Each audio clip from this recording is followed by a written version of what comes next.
So there's this guy who's been itching to play a game for like forever. And guess what? After a long search, he stumbles upon this never-ending game. Talk about luck. He thought it would be fun to give the game a try and opted for Hell Mode as the difficulty level. On that day, the guy just vanished from Earth. So there was this guy, right? He was a single 35-year-old salaryman just doing his thing. But then, get this, he goes and reincarnates as a baby named Alan. Can you believe it? It's been 5 years already, and his new status after reincarnating is serf. Serf couldn't have another job, and he wasn't allowed to leave the village. On a scorching day, he offered his assistance to his mother, only to be turned down as she encouraged him to go outside and have some fun. As his mother showered him with compliments for his kindness, his mind wandered back to the days when he would play pretend as a child. He didn't want to freak out his family in that world, so he kept his reincarnation a secret. Summoning involves conjuring creatures from cards using magical abilities. The plan was to find a buddy to help out in the battle, but it looked like he wasn't quite ready to take on those mystical creatures in that realm.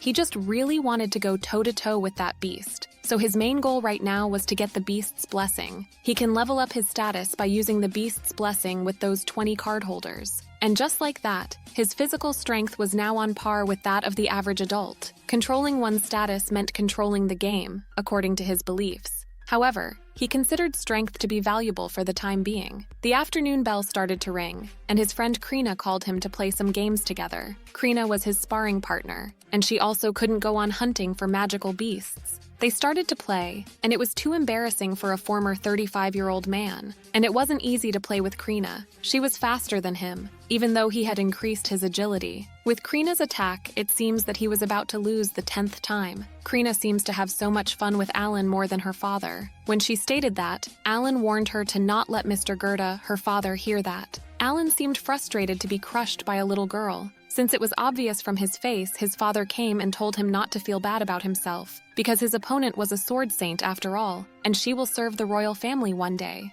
Alan already knew that something was strange about Krina, and he finally understood why she was attending the appraisal ceremony. But Krina preferred to be a swordman rather than a sword saint. She said that something was written about Alan's talent too, and she heard that it was something special. When she asked, Alan's father explained that even though it was special, no one was able to read the letters.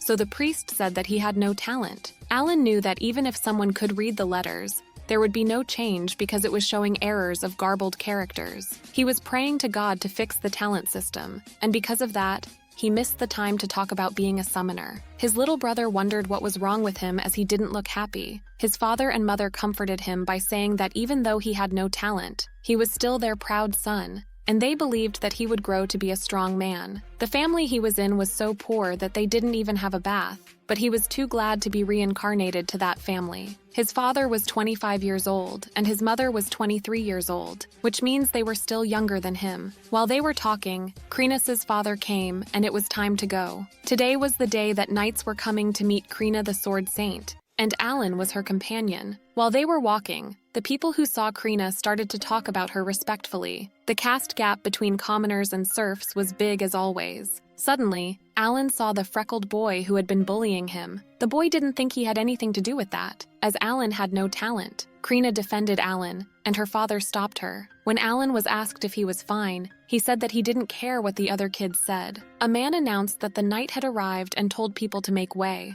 The kids' eyes sparkled when they saw the leader of the swordsman knights. The leader asked if she was the sword saint, and Krina confirmed him. Unexpectedly, the man said that they had to have a duel to test her talent. False talent was a capital crime. When her father tried to object, the man stated that if she refused, he and his daughter would be sentenced to death. Alan was furious and found that unreasonable. Krina's father was still not pleasant with the idea of that, but she seemed to be fine with it and accepted to do it. Her opponent was a man named Ryfriend, and he was a spear user. Krina's father was worried, but it seemed like she was having fun with a grown man. She swung her sword like it had no weight, making everyone surprised except Alan because he knew that she had been playing knights since she was 3, and her swordsman hip skill surpassed his even in hell mode. He finds a chance to kick her to the wall and creates a huge damage. Krina's father couldn't bear watching that scene, but the soldiers were holding him. Alan wanted to do something, but his current status was too low to fight back. But he didn't want her and her family to die. Suddenly, Krina stood up. She jumped on him to counterattack, and she was successful. She was about to continue, but the leader stopped her.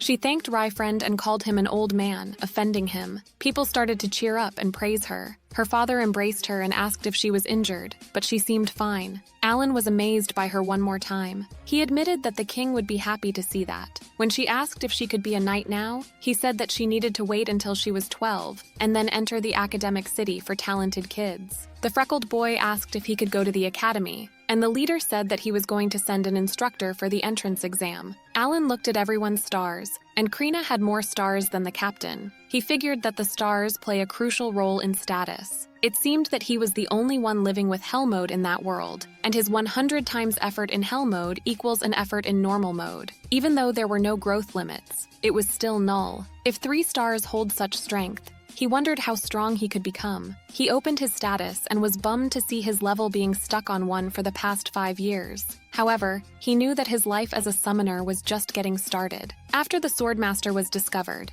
his nameless village was renamed Krina Village. Fall had come, and he was 6 now, but still at level 1. Starting at 3 years old, after practicing 1,000 times, his throwing skill had reached level 3, but he would need another 5 years to reach Hell mode. After practicing his daily throwing exercise, he went home. At night, his father was late today, which was a strange thing. His dad was the leader of the Beast Hunter team in fall and winter. Farmers weren't allowed to do business, so they had to accept it in order to earn more income. When he checked outside, he saw a bunch of men, including Krina's father, carrying his dad. Teresia, Alan's mother, was sobbing her eyes out when she saw her husband Rodan's heavily injured body. Krina's father told her to calm down. Rodan's wound was already closed. Teresia asked where they found that expensive medicine. They found a mirage flower in the woods, and the knights gave them money to buy it. Alan was questioning what was happening because his dad could defeat over 3-meter-tall greed boars and fight 10 of those every year, and his level was always raised considerably. He eventually asked Krina's father, and he said that according to the directive of the village chief, this year, commoners could also participate, and they thought it was easy money, but then panicked and broke the team formation. Rodan did his best to protect them,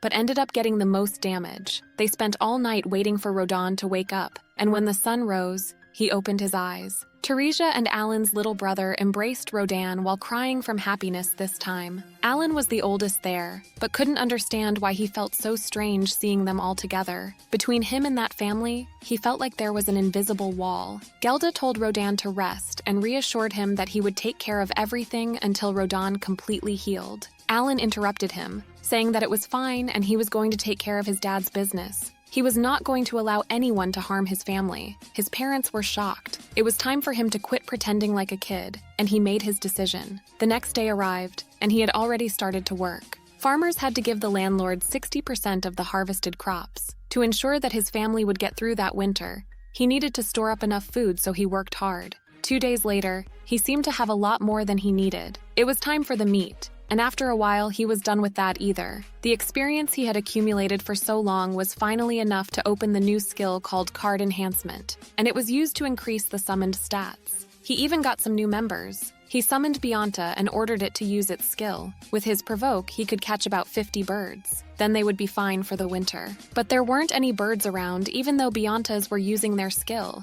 Suddenly, an alba heron came. Alan's dad got inspired by that monster bird when he named Alan. He was huge, about at least 2 meters tall. He didn't expect that, but it was a once-in-a-lifetime chance, so he prepared himself to hunt his first demon beast. He threw a rock at him, and it seemed that his throwing skill was great, but he wasn't strong enough to defeat it with one hit. He summoned his dogs and ordered them to bite the bird. The dogs started biting the albaharan's body, but 15 dogs were not enough because the bird was a D rank. Albaharan didn't seem to be affected by the dogs, and it crushed Alan's body with its 1 foot. Alan was trying to hold it back while thinking of a way to defeat the beast. Then he summoned Chu and ordered him to suck its blood. The pressure was lessened, so it was his chance to counterattack. He was right about using an energy drain in that situation. He used 3 insects and 10 dogs. The bonus stats from Blessing decreased, but most importantly, he tired out his opponent so he had a winning chance now. He gathered all his strength and swung his sword. With one last move, Albaharan was defeated, and he received 100 experience points. He shouted happily and was proud of himself. It felt even more awesome than he thought. Karina and the others were all shocked, especially his father. While they were waiting for the blood to dry, Gelda informed Alan that he had passed his words to the village chief, and if he defeated more Albaherans in the future, then aside from the wings and the gall to refine magic stones, he could have the rest of them.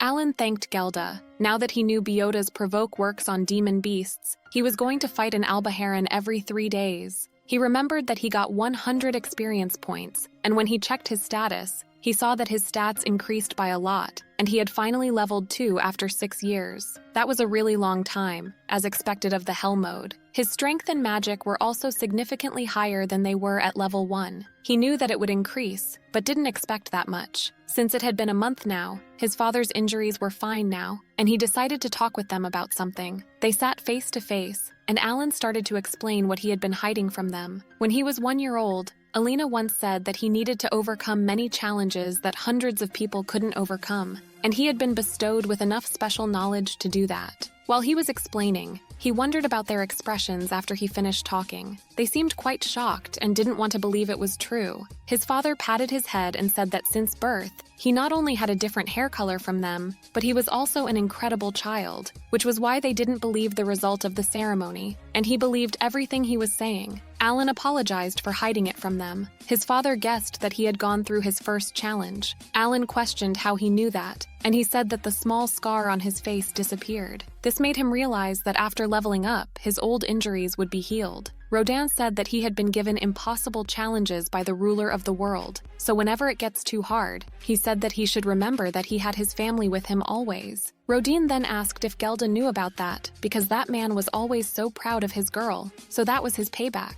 December came, and Alan and Gelda left the house for the last step. The final step to ensure Alan's family's survival through the winter was exchanging the meat for firewood and salt. While on their way, Alan wanted to ask something, but didn't want Gelda to tell his parents. He asked how a farmer could become a commoner. This made Gelda a bit nervous, but he answered anyway. He said that he needed 10 coins, and the landlord would promote him to a commoner, including the unborn baby inside Alan's mother. His family had 5 members, which meant they needed 50 coins. He decided that before he left Karina village, he was going to help his family become commoners. After a few days of scouting the market, he figured that he needed to kill 500 Albaherans to earn 50 coins, which would take a few years. He wanted to buy a new weapon, but an iron rod was enough to take down 2 Albaherans, and he needed to save up for the food and necessities. He heard someone's voice calling him, and when he looked up, that freckled guy was there, asking what he was doing in front of his dad's shop. He was the son of the weapon shop owner. The kid said that he would let him go if he could take a few hits.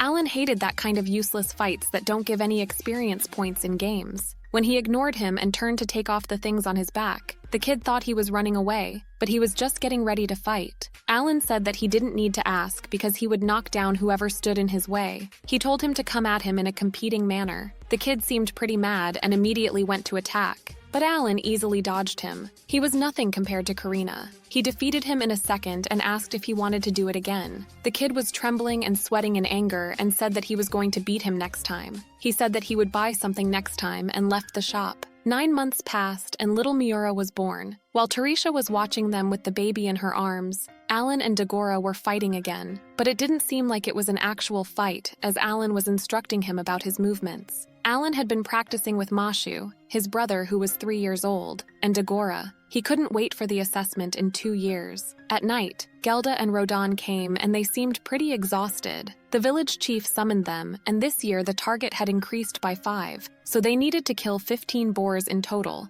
So that was why they were looking like that. Rodin added that there would be more civilians participating later just like the last year. They tried to object, but it was an order from the Lord. Tarisha was so anxious. They said that it may increase to 20 next year with no negotiation. Alan didn't know the circumstances, but it seemed like monster hunting was being promoted, and it was troubling some since they could not defy direct orders. Suddenly, he had an idea, and he said that the Creator gave him wisdom, so he promised to figure something out soon and told them to leave that to him. In October, Rodin, Gelda, and Alan went back, and their subordinates seemed happy to see Rodin again. They then warned Alan to not get close to the fight, and he was just coming to watch them and learn. A rookie came and tried to say something, but Rodin didn't let him finish and told him to just stay focused. It was time to go now. Their target number increased. so they needed 20 people at that time. He spotted the two new guys, and his aim was to assist them with their hunting. He had lived as a farmhand for 7 years, and it was his first time going outside the village. They went outside, and after a while they arrived at the Great Boar hunting ground. The Hakurtu mountain was ahead of them, and great boars usually leave the mountains in autumn. Just as the name indicated, there was a white dragon living on top of the mountain, and he dreamed that one day it would become his quarry. One of the workers informed the others that it was coming. The boar appeared, and it was terrifyingly powerful, but Gelda and the others seemed pretty confident. The boar came at them, but they collectively worked and stopped it. Their tactic was to lure the prey to them, then hold it down and attack its key points. Alan informed the new guy that it was his turn now. Last year, as per the chief's order, civilians were tasked with holding the boars down because it seemed simple enough, but they weren't strong enough, so it caused trouble. As a result, Alan's dad was heavily injured. Right from the start, it was a mistake to let the newcomers charge ahead. They just needed to hide and wait for the opportunity. After the new guys went to help, it was Denka's turn. Denka used his skill, and Rodan defeated the boar with one move. The new ones were shocked and happy that their power was increasing, just as Alan thought their experience greatly increased, and if they kept that up,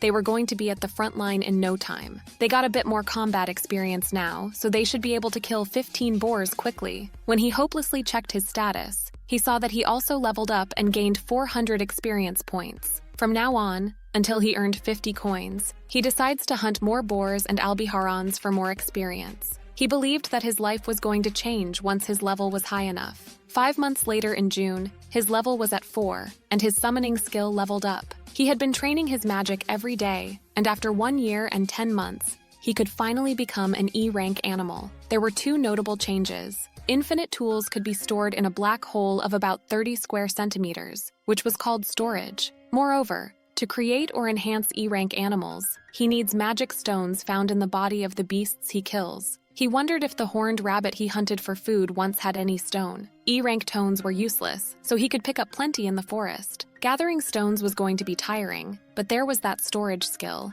3 months later, he could summon E-ranking animals. He also learned the intention of the game maker. He had always wondered how a summoner was going to fight, and how they could make the most of their ability. The game maker was also the creator of that world, and he could finally see his path now. He examined the animals he summoned. Insects weaken the opponents, animals attack, birds transmit and collect information, and the grass heals. Thus, the classes of summons take on every role in a battle, so that was the true power of a summoner. The future suddenly flashed before his eyes, an army of summoned beasts that could defeat every enemy, flatten every battlefield, and the leader of that army was Alan. One day, the Lord Granbull came to their village for the first time. Since he was the one who ordered them to beat 20 boars, Alan didn't like him at all. He was only there to watch them hunt boars. Yet he brought so many people with him. He thanked them to coming to greet him. He also said that the order of hunting 20 boar came directly from the king, so he couldn't refuse. Alan was surprised that the story was getting bigger and bigger. Granbull noticed Alan and asked if he was the man's son. When Alan was introduced as the hunter Rodan's child and their deputy guide, Granbull's daughter Cecil called Rodan a serf. Granbull got angry at her and said that the serfs were still his good people and warned her. She apologized, but still glared at Alan unfriendly,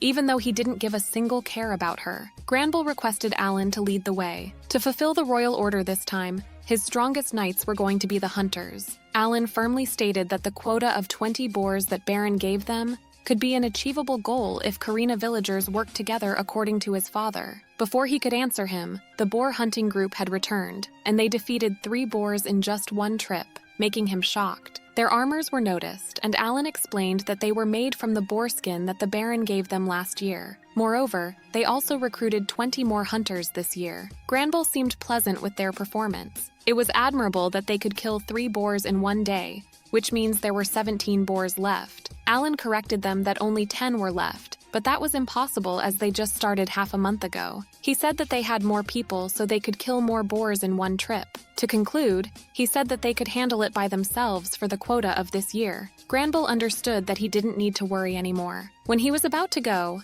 Alan respectfully stated that for future hunts, his father requested to keep the boar skin. Granbull didn't think there would be any problem with that and allowed them. His assistant suggested confirming it before accepting as he was just a child, but he didn't think it was necessary because he had no reason to lie. At the village chief's house, Gelda, Alan, and Rodan were sitting in front of the leader. He said that the territory reclamation order had been spread throughout their country for 15 years. While several villages had failed to fulfill it, Karina's success was wonderful. He told Gelda and Rhoda what he heard about them leading the hunts for 10 years and praised them for working hard to contribute to the development of the village. He stated that they deserved to be rewarded for their bravery. Unexpectedly, he made both Gelda and Rodan's family commoners and told them to continue to fulfill the duties of commoners. They were shocked by that reward. Alan was filled with happiness because finally he achieved his goal. He had been aiming for this reward since he heard that the boar hunting trips were the Lord's order. He only earned 5 coins last year, so he was pretty depressed. He was so happy that he could leave the village to go hunting whenever he wanted. Granbiel continued,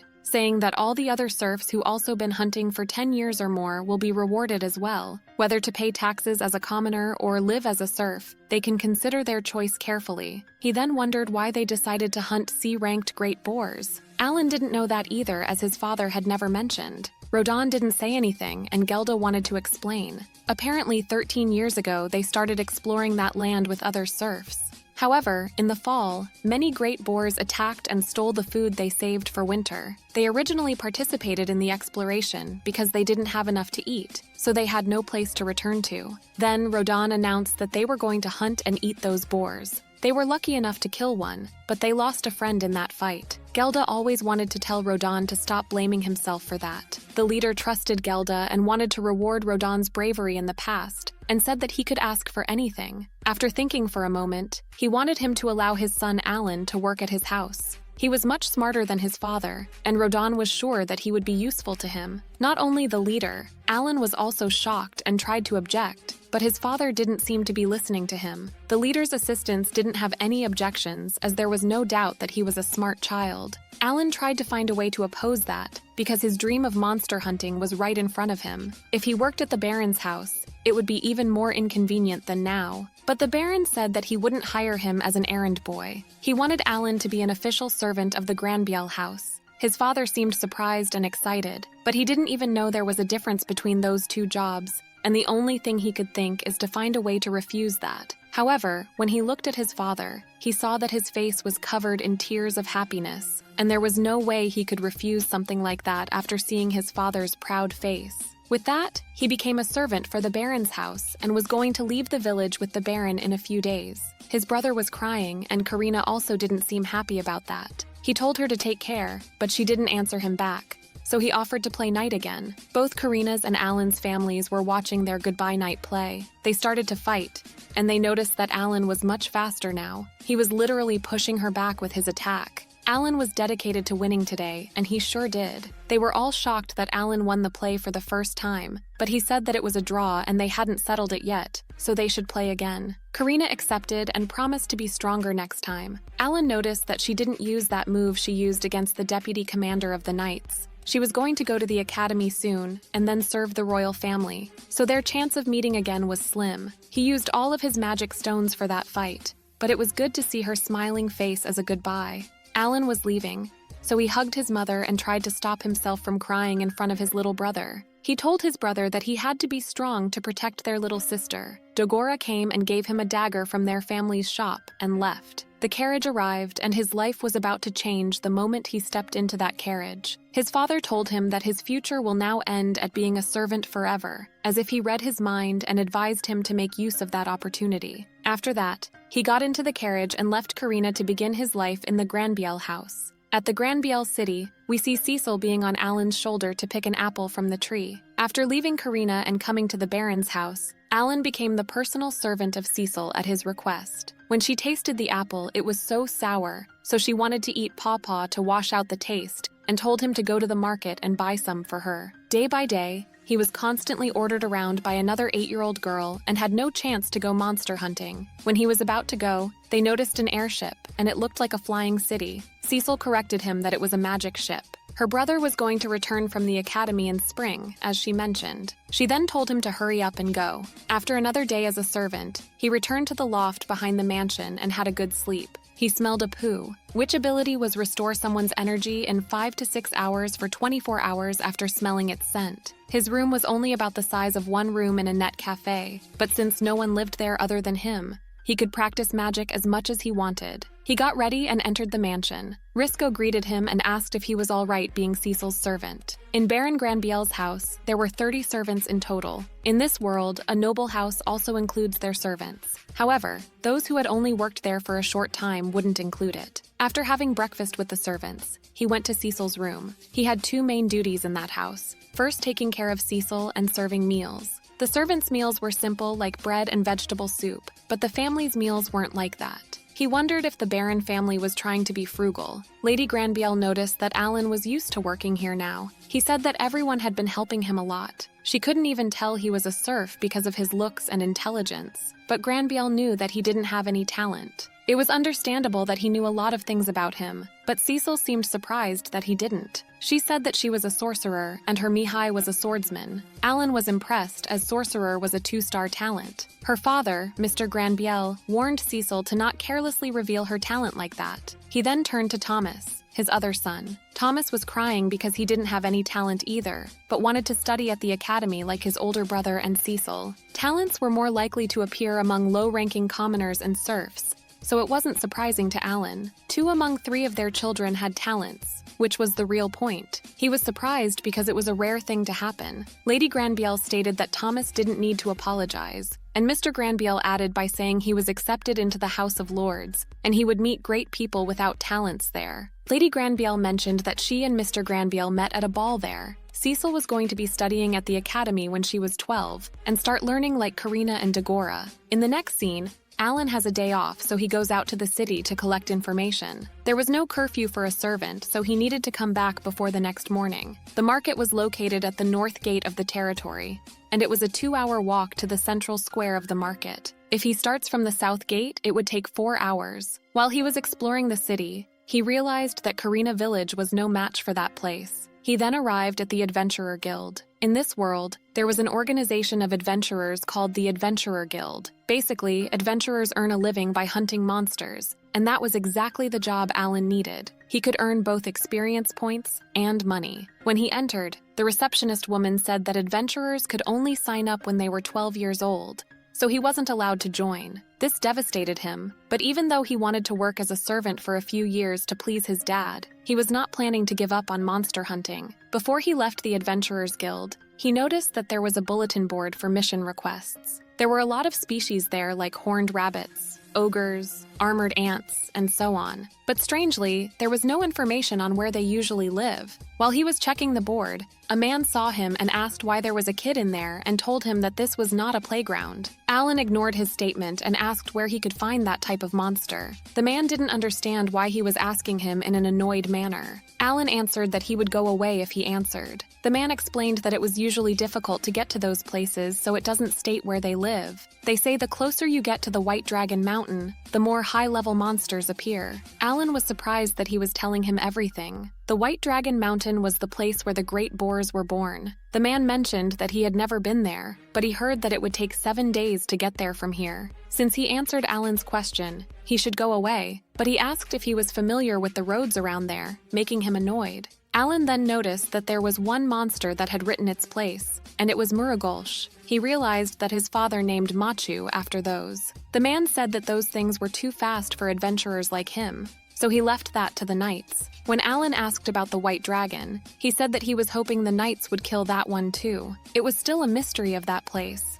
Because of it, they were still unable to exploit anything from the mountain. Even if the reward was 1,000 copper pieces, the mission was still considered too dangerous. So no one wants to fight the White Dragon, even with such a huge reward. 2 women came and told Levin, apparently that was the man's name, to go to celebrate as their job was done there. They then noticed Alan and said that his hair was pretty rare. Alan thanked Revan for the information and left the Adventurer Guild. He had heard what he needed to know, and it was pretty clear what he was going to do next. In the middle of November, the weather was cold and it was going to snow soon. Alan arrived at the Granville's North Gate and the Guardian asked if he had a pass. When he showed the Baron's crest, the Guardian man apologized for asking as he didn't know he belonged to the Baron's house. Alan finds that crest pretty useful. The gate opened and the day he had been waiting finally arrived. he was outside. He had a whole day off, so he excitedly started to run to go hunting. The guardian suggested having a guard with him since it was dangerous out there, but he was already gone. Alan knew that it would be troublesome to get too close to the mountain and encounter high-ranked monsters, so he aimed for the D-rank monsters.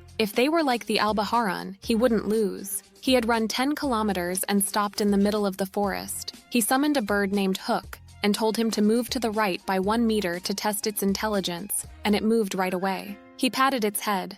It was much more intelligent now after enhancement, and it was the only one among his summons that could understand all his orders. He ordered them to use their hawkeye to look for the monsters. They were pretty far from the city by now, but they didn't see any monsters. He had to wait about an hour for the Albaharan, so it looked like the random monster encounter rate was pretty low. He took off the dagger he got from Dagora. Hook came, and it looked like it was quicker to look from the sky. He continued to walk towards the area carefully. He needed to make it clearer to his summon, but he couldn't find anything. Then he encountered a bunch of goblins who were 1.5 meters tall. When he counted them, there were only 5 of them. He summoned Tama and counted on them. Within a diameter of 50 meters, he could summon his animal and block their retreat just to be safe. Now, Alan's first real battle started.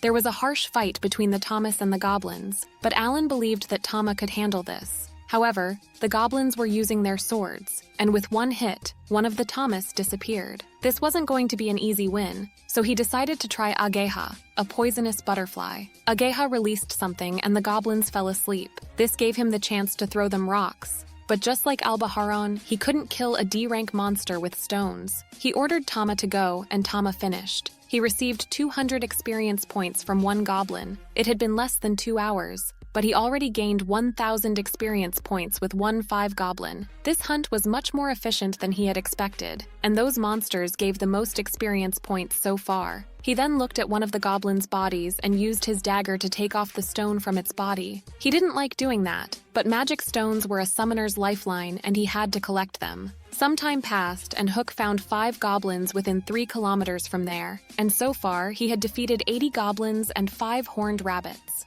His level had also gone up by 2, and he was now level 9. He also learned more about Ageha's skills during his hunting experience. Its success rate was not 100%, and one summon could use its skill on multiple opponents. If the opponent was 2 or more ranks higher, he would need to use multiple summonses. He lost a few Tomas this time, so he had got to collect more E-rank stones to create new ones. But it was getting dark, so he needed to go. But hooks weren't moving. He asked what was wrong and noticed that they couldn't see well because it was getting too dark. He was shocked that they had normal bird's eyes. He tried to find his way home by himself, and with that, the first hunting experience was over. A month passed, and it became routine for him to go hunt every 6 days. It was his 4th time this month, and his level was now 12. As he got used to hunting, he started wanting more things. Although he still hadn't saved enough to buy good equipment and weapons, hunting monsters, earning experience points, and getting better equipment was so easy. But the problem was that he only earned 50 silver coins as a servant every month. While he was about to sneak out before the sun rose, one of the servants called him. They went to Mr. Granville's room, and he first praised his performance and said that the butler's reports only had praises for him. However, he tried to sneak out before sunrise again, so he wondered what he had been doing on his days off this month. Alan knew that he should be careful with his lies, but then decided to tell the truth that he was going to monster hunting outside the city. They were shocked by his honesty, and he continued saying that he was the son of the hunter Rodin, and it was his family's way of life to hunt monsters. He aimed to sound natural to make his situation understandable. It was normal for sons to want to follow in their father's footsteps. Mr. Granville seemed like he understood him, as he was the child of a hero. The butler asked what did he do with the horned rabbits he killed. This surprised him at first, but he found it normal for them to think that he could only hunt E-rank monsters. The butler mentioned that if he was selling them to a butcher for pocket money, he must stop as it would cause rumors. Instead, they would pay him 1 silver coin for each of them. This cherished Alan a lot, as he could go hunting proudly now that the discarded meat could turn into money. 6 days passed, and it was his another day off. He was eating his fruit while thinking about his goal for today. He aimed to kill 100 goblins today, and then 5 horned rabbits. Hook came and started to yell at him. He wanted a minute to finish eating, but the bird just didn't stop yelling. Hook then flew towards somewhere and he started to follow him. Hook was going too far because he instructed it to search within 3 kilometers. As he ran, he started to hear some people's voices, and it seemed like there was a fight. There were 4 goblins, and the people who were fighting with them were the guy named Levin and his team from the Adventurer Guild. Levin was heavily injured, so only the 2 of them were able to fight. Alan remembered them and immediately got 3 iron balls custom-made by a weapon shop. He aimed one of the goblins and shot it with the ball. The girl was shocked, but they didn't have time to chat, so Alan only said that he was there to help. With the number 2, he shot another goblin and there were only 2 goblins left, but they weren't dying or anything. He didn't want to use his summons in front of other people, so he was on his own this time. Before he ran towards the goblins, he informed the other girl that he would take of those on the right. Until now, he had been avoiding fighting the goblins directly just to keep his borrowed clothes clean. He already defeated one of them in a minute and then moved to the next. Meanwhile, the other girl named Marishi killed one of the goblins. But Levin didn't seem like he was going to make it, so she had to heal him because the other girl was almost out of mana. Marishi couldn't hold her tears back. While they were praying that Levin would be all right, Alan already killed 3 goblins and came for their help. The girls were shocked, but he didn't care, and said that he had some herbs on him and asked if they wanted to use them. The girls were desperate and were willing to pay as much as he wanted. He took off the recovery herb thinking it was probably a health recovery herb. He didn't want to use Levin as a test subject, but there was no other choice. Fortunately, the herb worked and his wound immediately healed. He even opened his eyes. The girls were so happy that Levin was okay, and Alan was glad that the herb worked. He then moved to Marishi and healed her arm. They were shocked that it healed her arm in a second, and he has the Marazi flower, which was a precious herb. Alan's father didn't heal so fast when he was injured like that. Marazi flower could recover one's maximum physical strength, and recovery herb could only heal to some extent. Levin then realized that the boy who saved his life was the boy that he met at the guild before and asked what was his talent. When Alan said that he wasn't given any talent, they were taken aback and found him pretty cool. They wanted to pay him back for saving them, but all he wanted was for them to not tell anyone about him. He just wanted to go back to the hunt. They didn't mind that, but asked if there was anything else. Alan wanted their magic stones from the goblins and 100 of their E-rank stones, and that was enough for him. When they gave him what he wanted, they headed to the city as they weren't lucky today. After they left, Alan wanted to check before going back to hunting and summoned Hook. He asked why it didn't follow his instructions about staying away from other people. Hook seemed pretty timid. When he noticed its face, he realized that Hook was just autonomous. Summons were supposed to follow the master's orders. Alan thought their stats and skills were for the summon to determine how to use them, but Hook ignored his instructions and prioritized its own will. So those were the type of summons created by the god of this world. He comforted Hook that he wasn't blaming him and said that next time, he would think about his instructions in case he found someone who needed help again. This time, Hook warbled because of its happiness. A few days after parting with Levin's team, he now knew that the summons had minds of their own, and he had also managed to gather 100 E-rank magic stones. From now on, he didn't know how he was going to progress on his path to becoming a summoner, because hunting was really useful for him. In late December, while he was sweeping the floor, the Knight's commander came and Alan greeted him. The commander stated that he seemed much better after 2 months. He sometimes came to trade information with the Baron, so he was seeing him often. The Knight's job was to protect the Lord, catch criminals, and subjugate monsters. This was not an army created to fight with other people, and it seemed like this country didn't need to worry about being involved in the war, which was a relief. They sat at the dinner table, and while eating their meal, the commander asked if that meat was from the horn rabbits that Alan caught. Cecil said that he caught 5 rabbits in just 1 day. The commander seemed impressed. He informed Alan that Karina Village had successfully defeated 20 great boars. Cecil's big sister and others were amazed by Alan's father. Their brother then wondered why they didn't get to taste it. As he remembered, last winter they got to eat boar meat. That was also strange for Alan because the amount of boars they caught in October should have provided tons of meat. He wondered if it was taken straight to the royal capital because of the king's order. Mr. Granville warned his son to not say selfish things. It seemed like the Baron's kids got to eat even less meat than the serf and Karina. He then asked Alan to catch a white deer this time, but Cecil interrupted him by saying that if he wanted to order Alan around, he had to run it through her first. Her brother whispered something in her ear, and it seemed like she was convinced. Lady Granville told Tomes to not bother Alan like that. White deer was a C rank, just like the great boar. His father's team had hunted those before, so it was time for him to try it himself. When his day off arrived, he went straight into the forest and found a C-rank white deer. He cannot tell himself a summoner if he can't utilize his summons ability. With his brilliant plan, he successfully killed his first white deer and received 2,500 experience points. He had hunted 100 goblins, which gave him 20,000 experience points. He guessed that he would get praised for that, and went back to the Baron's mansion. When he arrived,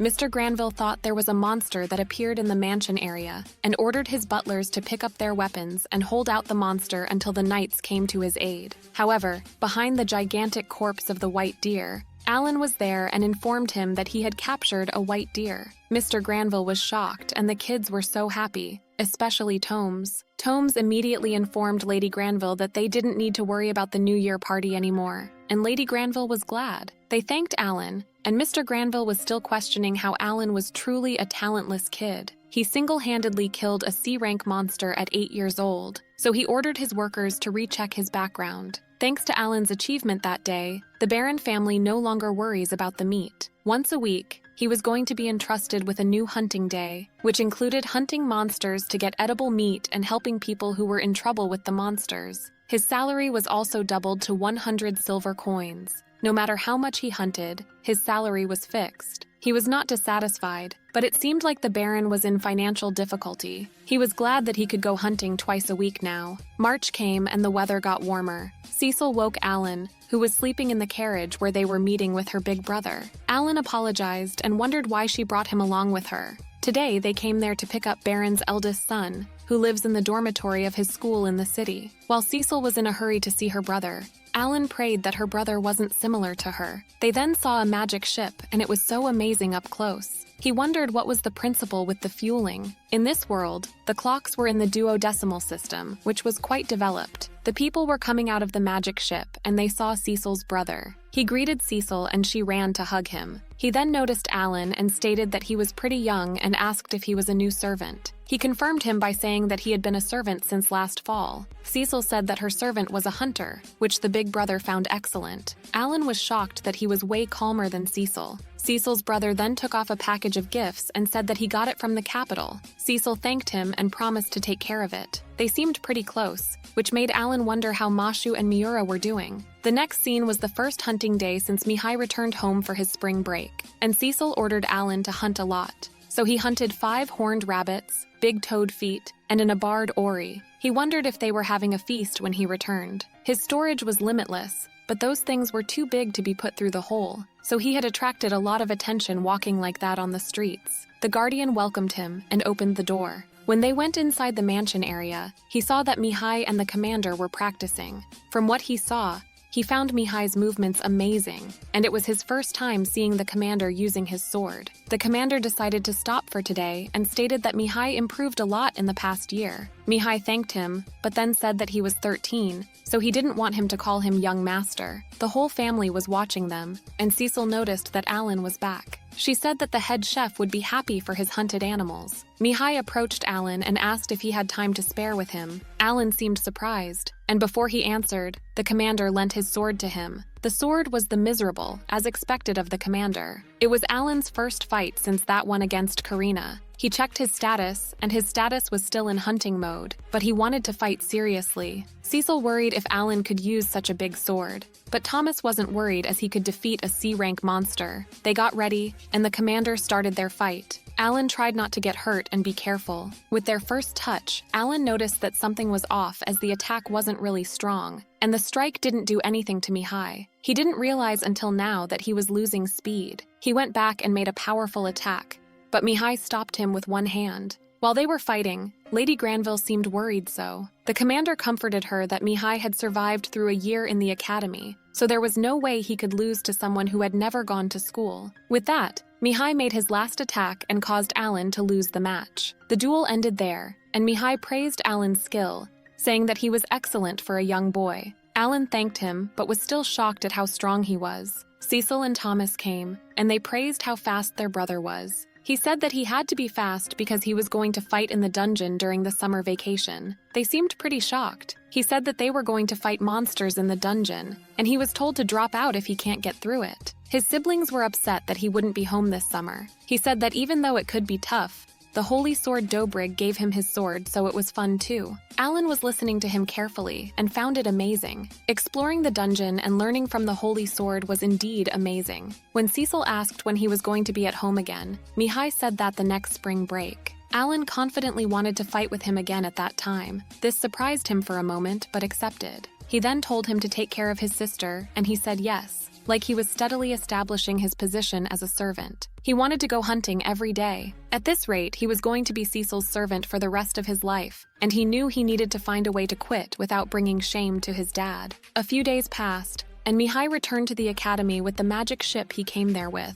Cecil's eyes teared up while all Alan could think about was the dungeon where Karina, Cecil, and Dagora were going to go. In the next scene, Baron Granbiel was hosting Viscount Clanel, who were one rank higher than Baron. Alan entered while they were talking, and Viscount found his hair pretty rare. Alan served them the boar meat, and Viscount Clanel seemed to like it. Alan was glaring at him with hostility because he was the one who ordered the unreasonable boar hunting. The Granbiel and Clanel territories lie beside each other across the White Dragon Mountain. Inside the mountain, there was a vein of mithril, but the White Dragon was in the Granbiel territory. Thus, only the Kalnal territory flourishes by mining mithril. However, 100 years ago, the White Dragon was in the Kalnal territory. The situation was the opposite of now. The two territories seem to have been on bad terms for generations because of the White Dragon and the mining of mithril. Whatever the reason behind Viscount Kalnal's bad personality was, it didn't matter when he told the king to order the boar hunting. Mr. Granbiel required to know what was the reason for him to come there. He said that a few days ago, his youngest daughter attended the appraisal ceremony, and he was there to tell him the result. His youngest was the same age as Mashu. Viscount happily announced that his daughter was talentless. He added that he was sorry for Lord Granbiel, as 2 out of his 3 children had talents. Granbiel seemed annoyed and prayed that he would have a child with talent someday, and he would have to fulfill the noble's duty just the same as him. Alan was confused as to why was it bad to have talent, because the airship was flying proudly in the sky. While the Viscount was leaving, Alan was thinking about how hassle being a noble was. By this autumn, he would have been working at the Granbiel house for a year, and he was now 9 years old. Back in Karina, everyone must have started a new boar hunting season by now. He looked at his status, and it seemed like he was slowly getting all the necessary equipment. No matter how many times he looked at his status already, it still felt good to see that he was improving. He may even be able to hunt 3 times the usual today, and maybe even 5 times if he is lucky. After killing 10,000 goblins, he finally leveled up. So today, he planned to fight some higher-ranked monsters. He sent Hook as always to find some monsters, and after running for a while, he encountered the monster Levin mentioned and armored Annie. The ant was about 3 meters tall. He summoned Tamis, and they surrounded the ant. They started to attack the ant, but it seemed like the method he was using wasn't very effective. He had to change the strategy and summoned Ejahas to make it sleep.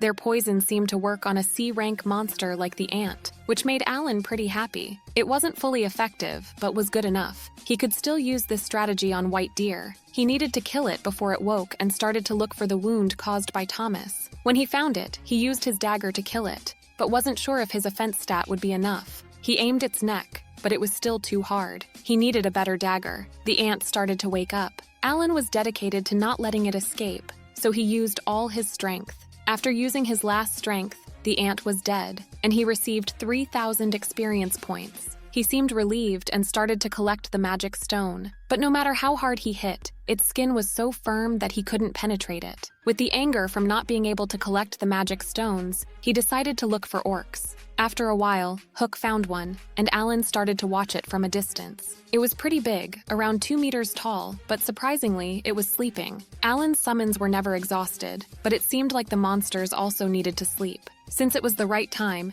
he summoned Thomas, and they started to bite the orc. It worked at first, but the orc woke up and took out 3 Thomas in one strike. But it wasn't that important. He ordered them to scratch, and they tore the orc in pieces. He received 1,500 points and successfully collected the magic stones. And it wasn't like the normal ones. It was a C-rank magic stone. He wondered if he would need a lot of this later. Alan was proud of himself because he killed a C-rank monster without needing to use traps. but then remembered that he was defeated by a 15-year-old kid from the academy, so he couldn't consider himself as strong. Furthermore, Academy alumni like the Knight Commander or the Vice Commander must be much stronger than Mihai, although the Vice Commander lost against a 5-year-old Karina. In this world, Academy graduates are overwhelmingly powerful people, and they account for less than 1% of the population. This made Alan more willing to become stronger in this hell mode. His next goal was to kill 2 orcs at once. At the end of the day, he killed 15 orcs and 1 ant, with 25,500 experience points. He happily returned to the mansion. He planned about killing 40 orcs a day, which was 60,000 experience points. Early November came,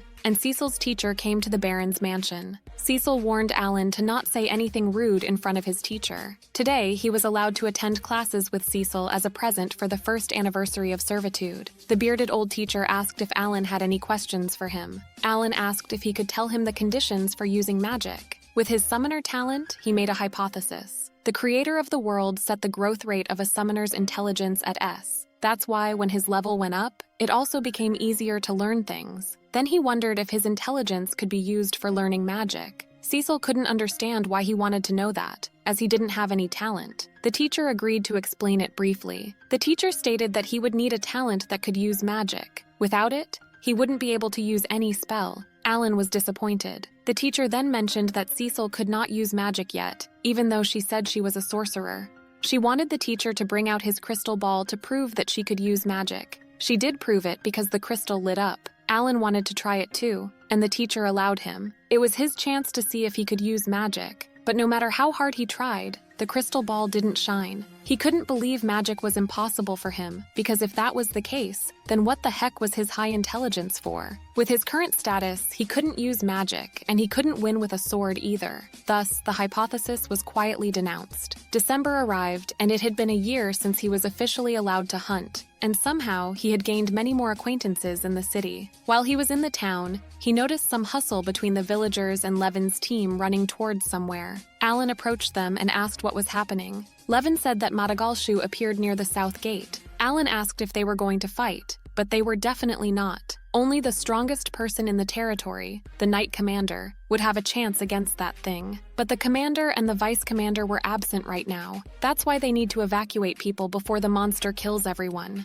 Alan acknowledged that the situation was bad because most of the adventurers in the city were talentless, so they wouldn't be able to fight it. Helping those who were in trouble with monsters was the duty of the Granbiel family's hunter, so Alan thought Baron would forgive him for acting on his own this time, and decided to hunt Madagalshu down. People were hurrying to get out of the place while he was going ahead of them. The soldiers were trying to close the gate before it got close to the city. Alan arrived at the gate and saw the enormous presence of the B-rank monster, Madagalshu. He was taken aback by how big the monster was. It was about to eat the people in the carriage he was holding. The man was begging the soldiers to save his wife and daughter in the carriage, but they couldn't even move an inch. Alan took out a ball and threw it to catch its attention. The monster growled at him, and it seemed like his plan worked. He was yelling at him to make him drop the carriage so that the woman and her daughter could run away. The soldiers and Levin were shocked and tried to stop him from throwing himself into danger. Alan looked at his stats, and he needed to speed up because his mana still hasn't recovered yet. He started to run away from the monster, but the monster was too fast. Luckily, he got away from its fits. Alan realized that the monster was not rushing to kill him.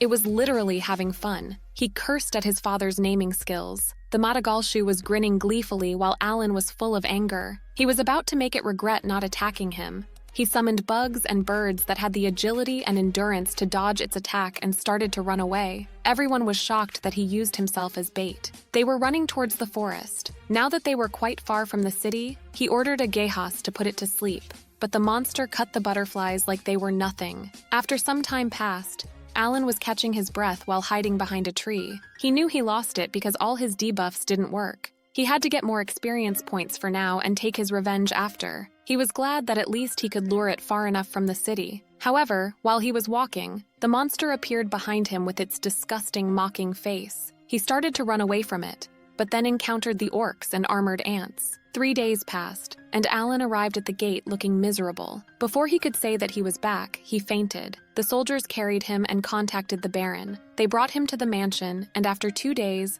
Alan woke up. When he woke up, Cecil was looking at him with a concerned face. Alan was surprised to see her this worried, but she said that he was his servant, so it was natural that she was worried. She asked if he was hungry or wanted something to eat, but he was just glad that he came back alive. Thomas and the butler came, and he expressed his happiness about him being okay. The butler said that once he felt better, he should come back and report to the Baron. Alan got anxious that Baron was mad at him for staying out without permission. When he entered his room, the first thing Baron said was to ask him what he was thinking. Alan bowed and apologized for acting on his own, but Baron couldn't figure out why he was apologizing. Protecting the people was the duty of the knights, and on behalf of the knights, he thanked her for fulfilling that duty in their absence. He stated that Alan didn't do anything wrong in this case, and thanks to him, the city only suffered minimal damage. His reward was 10 gold coins and another 10 gold coins from the family on the carriage that he saved. The Baron was so generous with this, he could buy better weapons than iron swords. He knew he was going straight to the weapon shop. Baron also warned him to not go too far from the city next time he hunts monsters. With the relief that it all went smoothly, he promised to be more careful and left the room. After buying his new sword, he went to the corpse of the armored ant he killed before to test if it could cut it easily. As expected of a mithril sword, it was very sharp. With this monster with hard armor shouldn't be a problem. Furthermore, he made a happy discovery this time. The memories of a previously summoned beast will be carried to the newly summoned one. Hook still had memories from the previous fight, and it was watching out for Madagalshu. The summons walk with the summoner. Turned out they were entities that stored all hard-earned information and continued to grow. But in the meantime, that giant D-rank bird, those ferocious goblins, the C-rank monsters that an average adventurer can't take on alone, the B-rank monster that was overwhelmingly powerful for humans, were too strong for this world. Spring had come, and the eldest son of Gabriel returned home and rematched with Alan as promised. Alan's current level was much higher than last time, but his opponent was 100 times faster than him, so must be cautious. The duel began, and the whole family was watching. They started fighting, but Alan was much weaker now, and he lost within a minute. He was so mad at himself for losing because he had grown up so much more than last year, and his height also increased. Commander praised Mihai. Mihai then stated that Alan also improved a lot, and he was surprised. Now he could rest assured that he was taking care of Cecil. Cecil whispered to Alan's ear that he should practice more to defeat her brother. At the dinner, they mentioned that Aline fought against the Madagalshu. Cecil said that he was chased for 3 days, then got home and slept for 2 days in a row.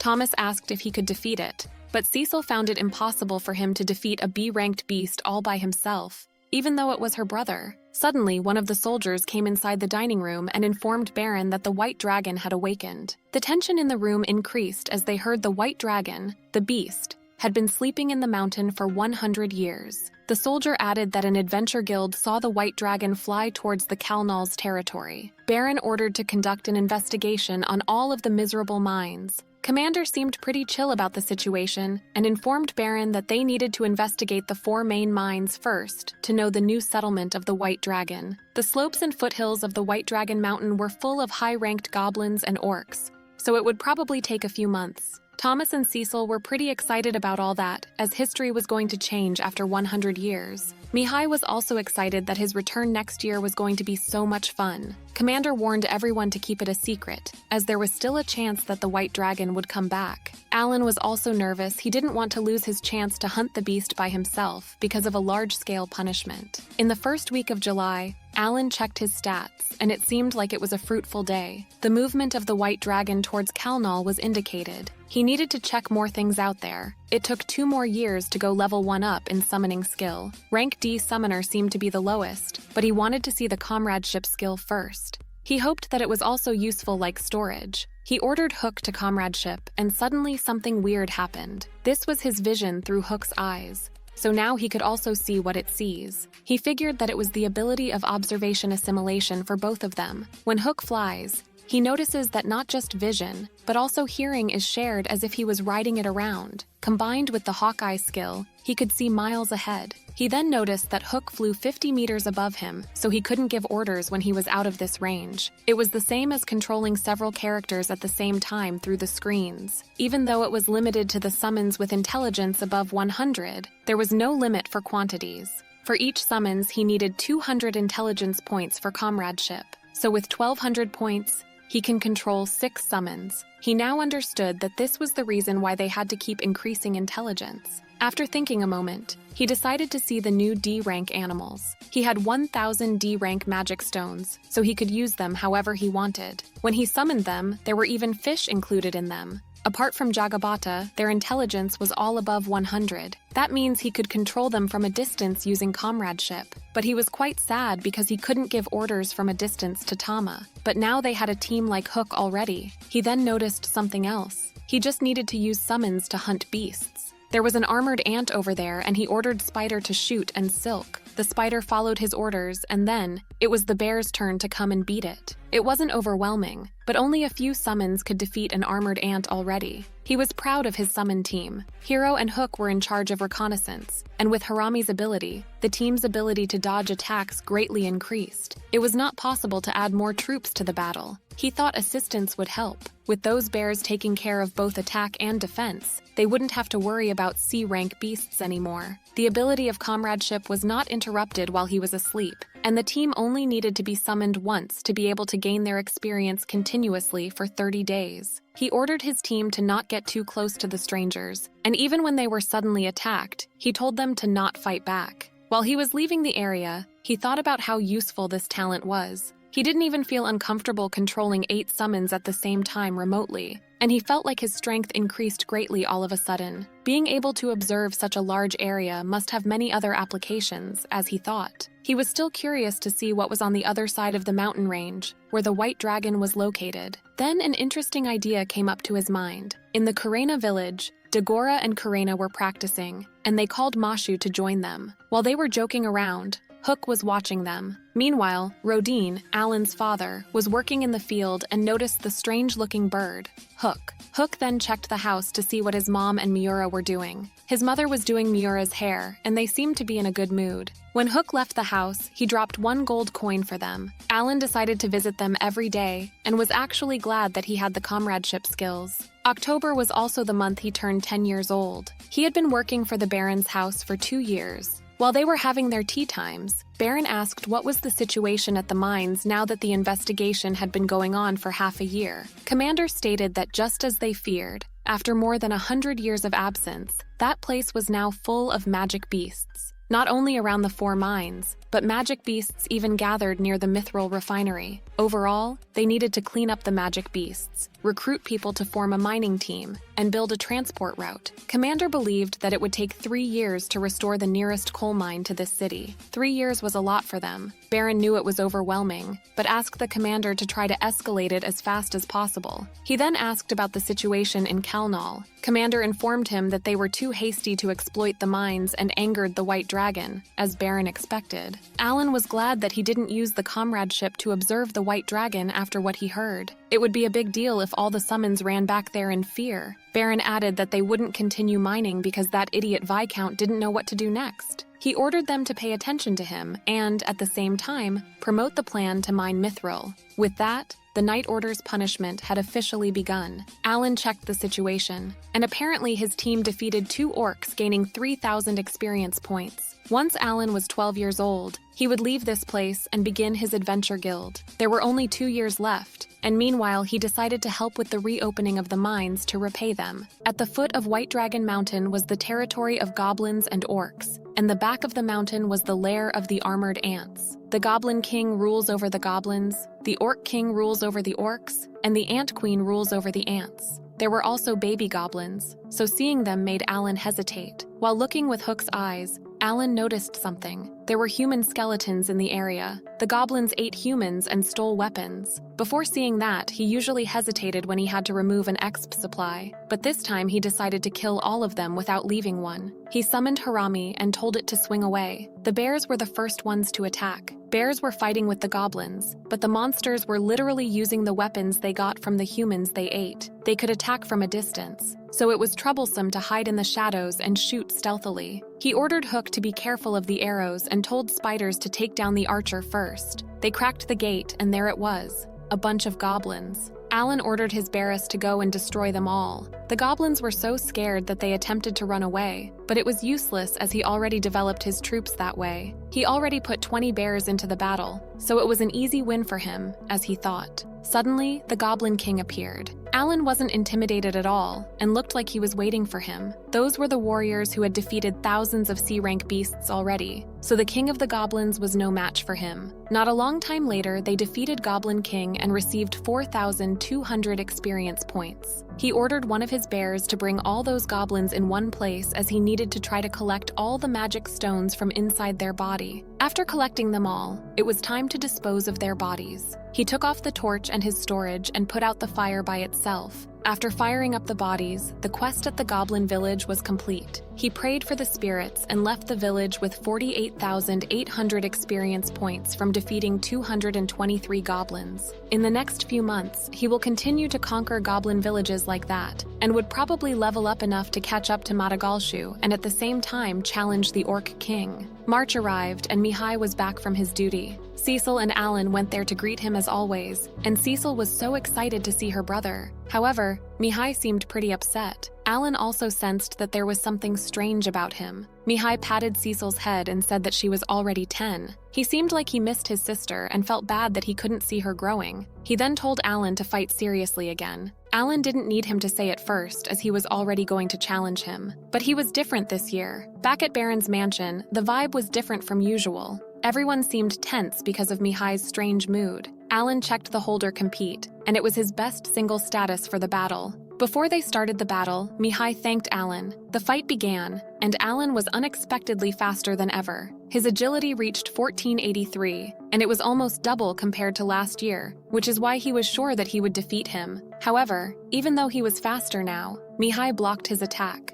From the attacks of both of them, it looked like Alan was faster than Mihai. Cecil and Thomas were shocked that their brother was losing against Alan, but Commander didn't think so. Alan was obviously faster than him, but Mihai still could block all of his attacks, but he was still dedicated to win this time. However, with Mihai's sudden attack, Alan lost the battle. Alan was feeling frustrated. Even speeding up couldn't give him an advantage, and he wondered if it was because he was not precise enough when swinging his sword or wasn't fast enough. While he was brainstorming the possible reasons why he lost, Commander praised Mihai. Something was definitely wrong with Mihai because he didn't shake Alan's hand this time and ignored him. Baron stated that it had been 3 years of training at the academy, and Mihai was so much stronger now. Mihai thanked his father with gratitude. Cecil approached Alan and praised him for how strong he'd become compared to before. She asked if he would like to be Mihai's disciple tomorrow, so that he could teach him the way of the sword, and Thomas would like to join them too. Alan would be honored if he approved. Mihai called for Cecil and Thomas and said that he had something to tell them. He said that he will have to do nobility's obligation for the next 3 years, so he can't go home during that time. Thomas and Cecil were shocked by this sudden news.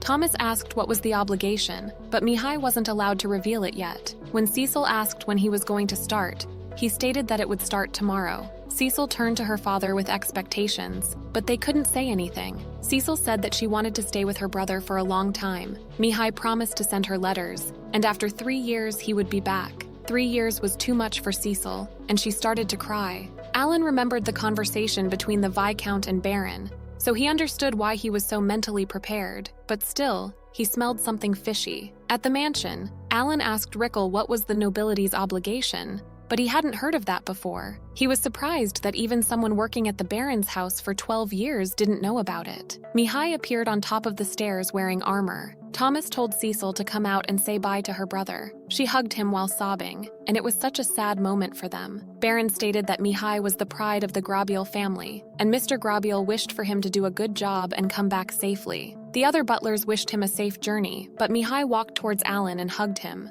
Alan didn't know what to do or say and froze for a second. Mihai whispered to his ear. He admonished him to take good care of his sister and protect her. Alan agreed and noticed that he was shaking. Before getting into his carriage, Mihai stopped and wanted them to allow him to fulfill his obligation for the family. Cecil waved at him while crying. Alan thought about future. After 3 years, it was time for him to leave and Cecil was going to the academy. While being a servant, he would still be devoted to protecting her. In the next scene, it had been 2 months since Mihai left. Last year, Alan started fighting the Goblin Village in October, and he was already 1 step faster than the Night Order. 52 goblin strongholds and over 10,000 goblins had been defeated by him, and there were almost no goblins left in this White Dragon Mountain. And also, his level had increased significantly. He was at the forest, and the Night Order was about to be there tomorrow, so he needed to hurry up. He was at the place where the one he had never been able to defeat reigns, the Orc King. Just as he expected, he didn't know how many enemies there were only by examining from above. Similar to the strategy in the Goblin's village, he had an ambush summoning team at the back and pincer tactics to destroy the enemy. But this time, there will be brawn to support ranged attacks. He ordered his brothers, the bears, to get started, and the hunt began. They arrived at the gate of the Orc village. The orcs immediately started to attack the bears and Thomas, but they were used to fighting, so when it's 1-to-1, his bears were too strong. For the archer orcs, he ordered bronze to protect, but there were so many of them, so one of the bears got injured. However, even though he had an arch on his body, the bear still fought. Alan was shocked and couldn't read the instant HP of the summons, so they would all fail if they keep going tirelessly and forget about their wounds. He ordered spiders to kill the archers. They successfully defeated the orcs and kept marching forward. When they entered the village, there were more than 200 orcs coming for them, which was the chance to gain more experience points. He ordered bears to attack them, while the ambush team from behind also launches an attack. Everything was going well so far, but it took longer than the goblins. He had already defeated about 100 of them, but wondered why the king hadn't appeared yet. Suddenly, a huge amount of magic power appeared, and they barely could defend themselves. Alan was taken aback by the orcs because there should only be one boss. Instead, there were 3 of them. It was a dangerous situation, but Alan seemed like he was glad to have his first magic attack from the beast. Alan couldn't understand if they were aiming at him or at Brawn. The orcs sent another fireball. It was so hot, but at this rate he could still handle it. However, this time they sent 3 fireballs. Orcs knew how to aim where Brawn wasn't covering. He took off a stone from the storage and threw it to the orcs. He managed to defeat one of the orcs and got 2,000 experience points. He had 2 iron balls left, so he must not miss the shot. When he was about to throw it, the king disappeared. They were out of his attack range, and it was hard to handle everything as his battle strength was being lessened. Plus, there were still hundreds of them waiting for him to attack. It was time to quit playing defense and become a bitter battle. He still had enough magic stones to call another 20,000 bears. Moreover, he had 100 magic balls made from 0 ranked beasts. Until his magic power was exhausted, those 30 warriors would be the defensive wall. While the battle was continuing, he heard the sound of the king orc, and when he looked at the top of the hill, there it was the B-rank orc king, who was the same level as Madagalshu. His bears were so small compared to it. He growled at the bears, and with his one swing, all the bears surrounding him were dead. He immediately summoned more, but the monster was not being affected. He lost his army faster than the speed of summoning animals for reinforcement. It was so big that the bears couldn't do anything. Another fireball came, and Bronze weren't strong enough to protect themselves from that one. Since the Bronze were dead, he couldn't protect himself from the other fireball, so he had to use the bears. His injuries were hurting him, so he ate Mamotoru's special fruit of life. Even though he was exhausted, he was dedicated to fighting till the end. He wondered if he could still dodge magic attacks in this position, and if there was any possibility of regaining the initiative against the enemy. Retreat was his other option, which he hated. Suddenly, the commander appeared in front of him, stating what a bitter battle is. Alan was taken aback because he thought they would come tomorrow. Apparently, the knight commander saw the smoke, so he came to check it out. He asked what he did, and Alan said that he was just trying to raid the orc village. The commander then noticed the bears, making Alan nervously tremble. The bears shouldn't be mixed with magic beasts, so he made them disappear and suggested the commander go back together. However, the commander ignored the summoned beasts and didn't seem to falter in front of the king orc. Alan heard before that he could defeat Madagalshu alone, and that he was the strongest man in Granville territory. The commander instructed the others that he was going to defeat the Orc King himself, and the rest was up to them. Alan was surprised to see the deputy team. He originally intended to secretly monopolize the experience, but this was still good. It was a chance to observe those two show their true power. The commander and the king orc were standing in front of each other without doing anything, making Alan wonder if it was safe to stand like that. The king orc made the first attack and swung its weapon on him, but the commander stopped it with only one hand. Lord Knight Commander fought for a long time with a fighting style that overwhelmed the opponent and earned the nickname, the Battle Demon Zenith. The fight was crazy. The king orc was not giving up on attacking him, but the commander was dodging its moves like it was nothing. Alan now understood why they called him the Knight Commander, because he didn't seem to be inferior to that giant opponent. Rifran was also ready to clear the other orcs. He noticed that the magic orc was the cause of the fire, so his first aim was them. He threw himself in the middle of orcs and aimed directly at the mage orc. The mage orc sent another fireball, but didn't affect him at all. Meanwhile, the knight commander sliced the king orc with one attack. His face was so firm that it seemed like he cut a leaf or something. Alan was amazed by the fact that the orc was nothing more than a fly in front of the knight commander. Not only him, but the vice captain Rifran was also strong. The current move seemed to be the same as Karina's previous extra skill, which meant that 1-star spearman and 3-star sword saint both possessed that skill, all thanks to their talent. He then realized that the knight commander didn't even need extra skills to defeat the orc king because he was incredibly strong. The commander approached Alan and told him to stay with him,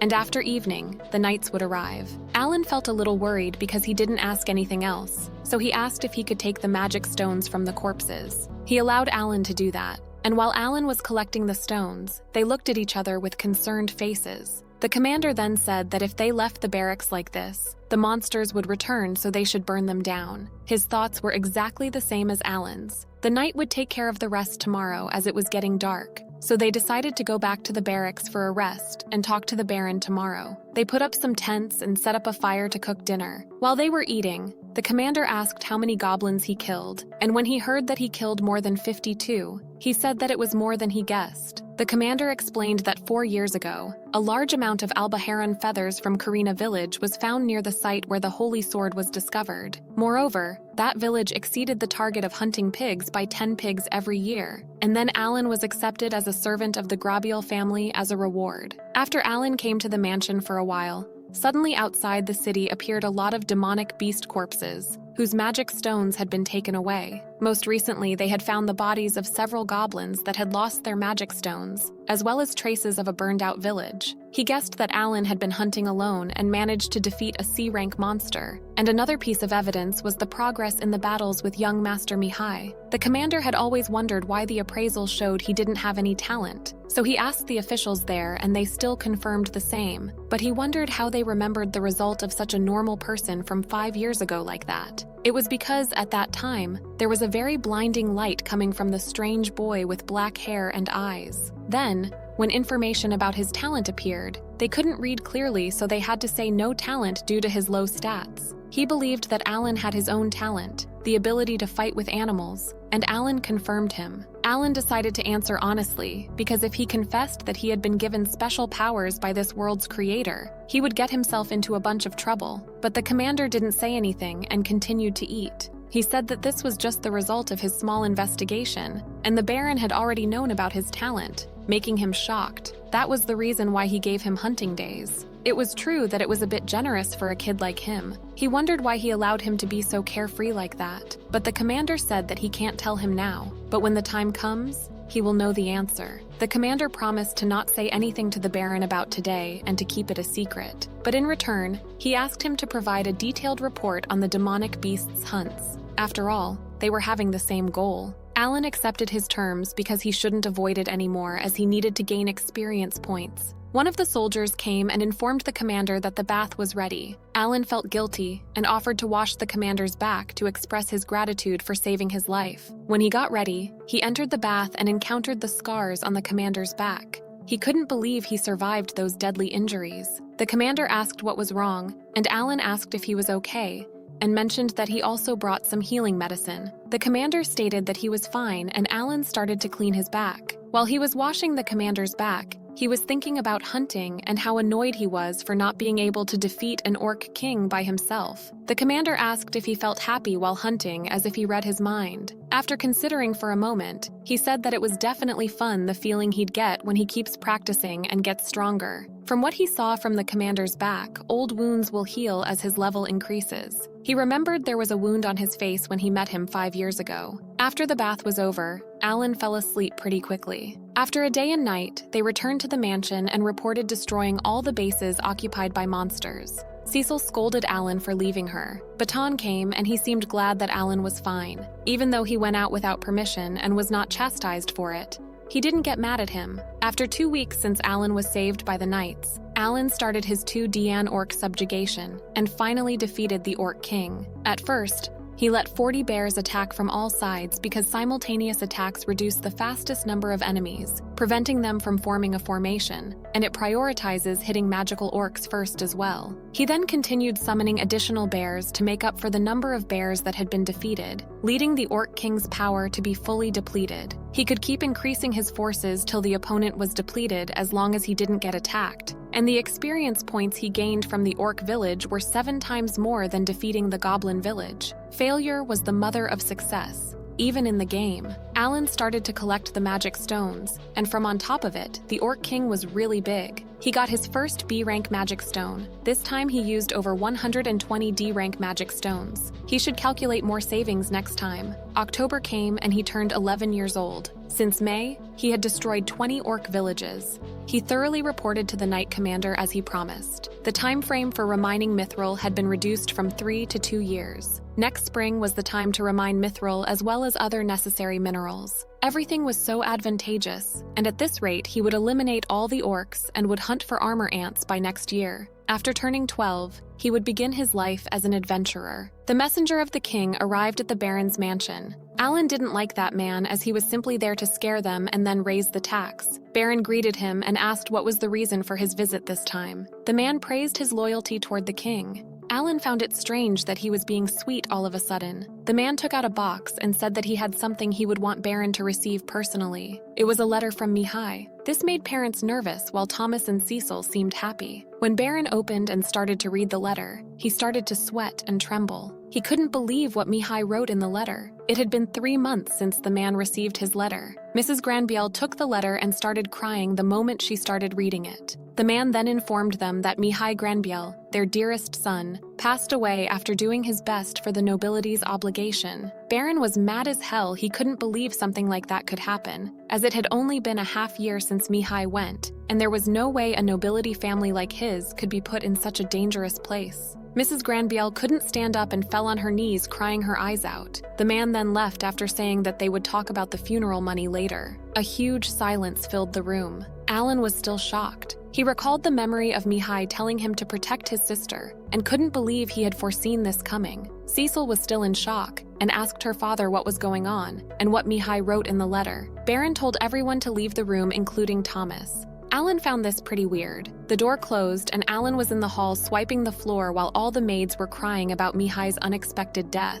The entire Baron family was shocked after reading that letter, so Alan really wondered what was written in it. Cecil's angry voice was heard from the hall. It seemed like Baron was trying to explain to her that it was all for the nobility's obligation, but Cecil denied believing that their lives were this worthless that they were sacrificed like that. She stormed out while sobbing. Alan realized that Cecil would have to follow the same path as her brother in the future. The idea of that made him furious at the Baron, but when he saw his face, he realized that there was nothing else they could do, and this was the duty of all nobles. At night, when the dinner was ready, the butler and Alan brought her food to her room, but she wasn't answering. Baron told them to leave her alone and talk tomorrow. Cecil had already gone to bed, but Tomes was still panicking. After all, he was the next lord of the Granville family. The morning arrived, and neither Thomas nor Cecil ate breakfast. Rickle said that before coming there, he heard rumors that Gabriel's family had a short life. The Baron's parents and brother also passed away very early, even knowing that he was still so upset about the young master's sudden death. Suddenly, one of the butlers came and informed everyone that there was an emergency. The maids also informed Baron that Cecil was not in her room anymore. Everyone split up and started to look for her. Her room's window was open, so Alan wondered if she escaped that way. There was a possibility that she already left the mansion, so he went outside of the mansion and summoned hooks to look for her. She would have been seen if she had escaped by the main door, so she must have gone through the back door. While praying that she wouldn't do anything foolish, he continued running. In the city, Cecil felt super tired and sat on the floor to catch her breath. She was missing Mihai so much and continued crying. Then she heard Alan's footsteps. She asked if he came to force her back, but he denied, saying that his duty was to accompany her. After all, he was her most loyal servant. Cecil told him to leave her alone, and he didn't have to care about him. But her sentence was interrupted by her growling belly. She got embarrassed and said that it was because she hadn't eaten anything since last night. Alan took out some things and told her to eat them for now. She didn't object to anything and started eating in silence. She was still crying for her brother. Her brother was so strong, so she was sure that she would have to die too. Alan noticed that she knew something already. He previously learned that this kingdom had never been at odds with its neighbors, so it was probably not a military draft. At first, Alan needed to find a way to coax her, so he asked if she would like to get out of this town with him. She was taken aback for a moment, so Alan explained that it would be a trip to forget about all the negative things. She didn't believe they could do something like that. He said that for now, they should go home, and when he reached 12, he would sign up as an adventurer and go out to travel. That was the first time he mentioned this to her, and she was obviously surprised. She found it impossible because she would have to go to the academy. He asked if she was ready. He was talking about the right to choose how she lives, so he asked what kind of life she wanted to live. Cecil seemed scared at first, but after thinking a while, she seemed like she made up her mind and was ready to go home. Since she was tired, she told him to carry her. While Alan was walking towards the mansion, Cecil thanked him. They arrived at the mansion, and Cecil seemed scared of her father, but Baron hugged her tightly. They were just glad that she was still fine. Baron said to her that she didn't have anything to worry about now. Mithril mining had restarted,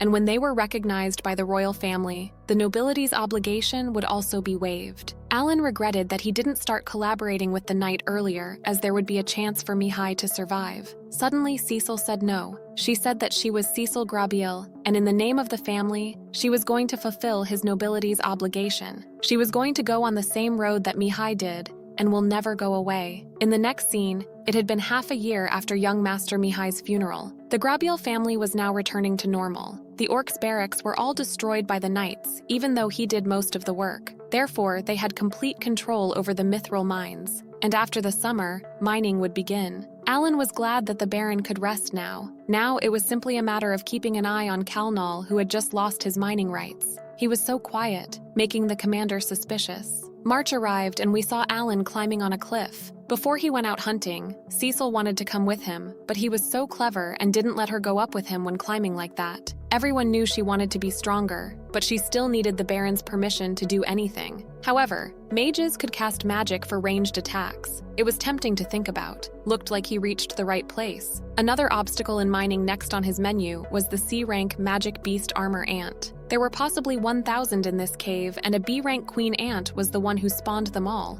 according to Levin's information. This time, he had less information than usual. He also can't use scouting from above in this battle. The size of the entrance was just big enough for an ant monster. He wondered if they designed it on purpose because it was too narrow for them to just go in one by one. He wondered if it would be a clever move to reduce the number of enemies before the raid and summoned his monsters. He was going to arrange the backline similar to the one he used against the orcs and let 6 out first. In a world in which he had to master himself without any manuals, he dared to fight every opponent, and he ordered the bears to go ahead. As he estimated, there were about 1,000 of them, and he was going to use all his forces to beat them one by one. He had figured out all of the ants' weak areas from previous battles, so it was easier this time. In retrospect, it was still a waste of military resources somewhere because a full blow from a gigantic ant would force a bear to collapse. He must unite numerous bears against one ant, but the bear's intelligence was not high, so he could only do simple commands. They make a lot of mistakes when teaming up. He called Hook and made him inform every bear. The tactical effectiveness was going to considerably improve, but unfortunately, even though it had been a month, he still could not be able to wipe out the first ant cave. Twice a week, he kills more than 200 each time, so it should be 2,000 in a month.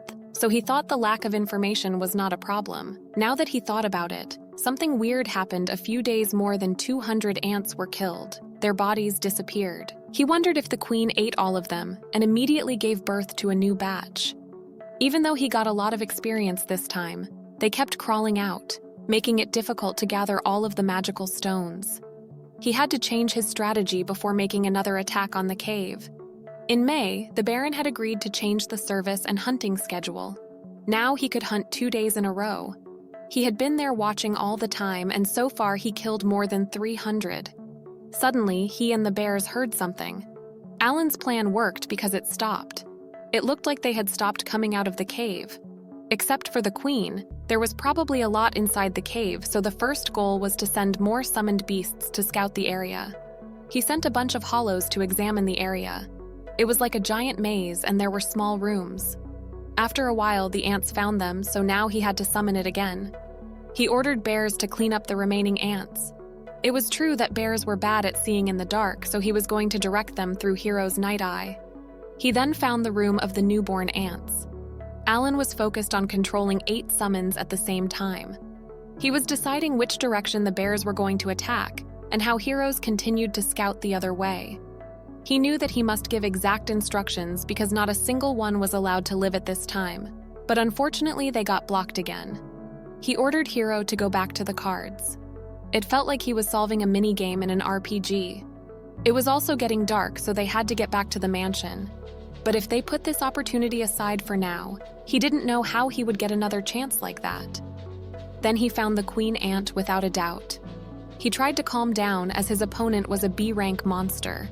His current intelligence was only enough to control 8 beasts at the same time.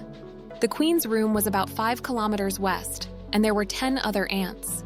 He needed to change his tactics to balance his strength. He summoned another hero and started to run towards the queen's room. The bears were ready for his orders, and Alan had been waiting for this moment for 2 months, so he was not willing to let the queen.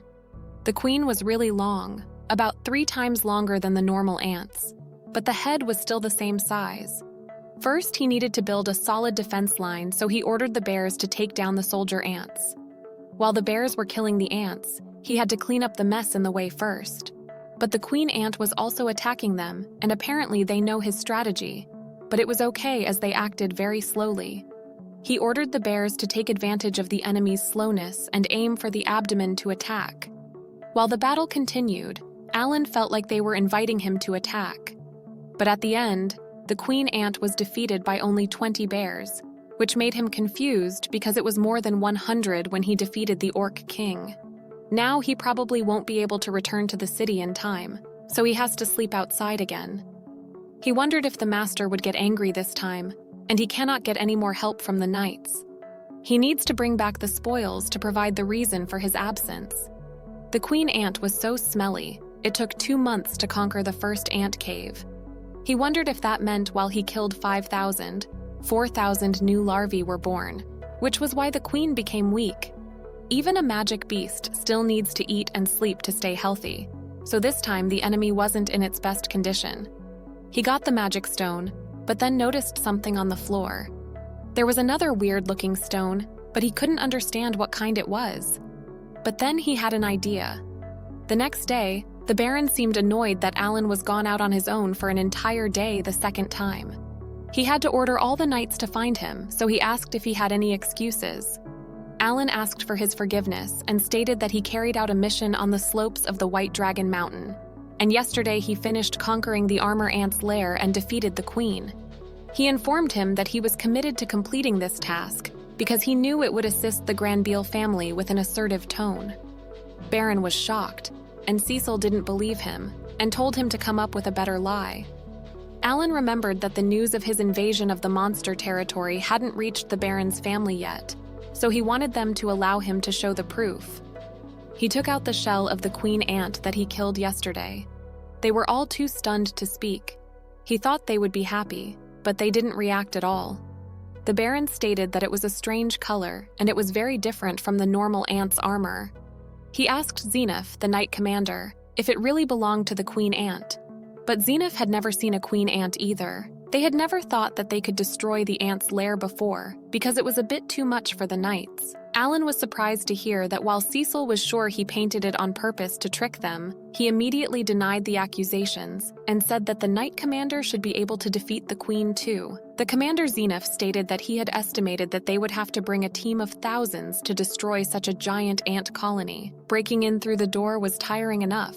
Not to mention it was a huge maze that was easy to get lost in. So they launched the campaign. The sacrifice would be huge, and no adventurers would even venture there either. He also mentioned that he had never heard of anyone successfully defeating them until now. The highest goal of the Knights' conquest was the orc and goblin villages. Cecil was still suspicious, and asked again if he really killed thousands of ants and explored the labyrinth. He confirmed exasperatedly. It was hard to say that he used summoned beasts to do that. He then wanted them to look at the stones he found in the queen ant's room, and asked if it was mithril. Not only the Baron, but even the emotionless commander seemed pretty surprised. The Baron couldn't believe that he could pick that up like something random. Now that he showed them the mithril, Alan was sure they believed him. Even Cecil seemed to believe him. The Baron told Alan to follow him and tell him all he needed to know. While they were leaving the area, Cecil was looking at Alan proudly. In the Baron's room, the commander asked Alan to show him the cave he conquered. The commenter stated to Baron that the knights would immediately be dispatched there. Alan interrupted and said that he also had a map of the cave, making them surprised again. The Baron stated that staying out all night was excused because his feat this time was remarkable. And with this recovery, he had added his name to the list of those who had discovered the nation's valuable mithril mines. According to the law,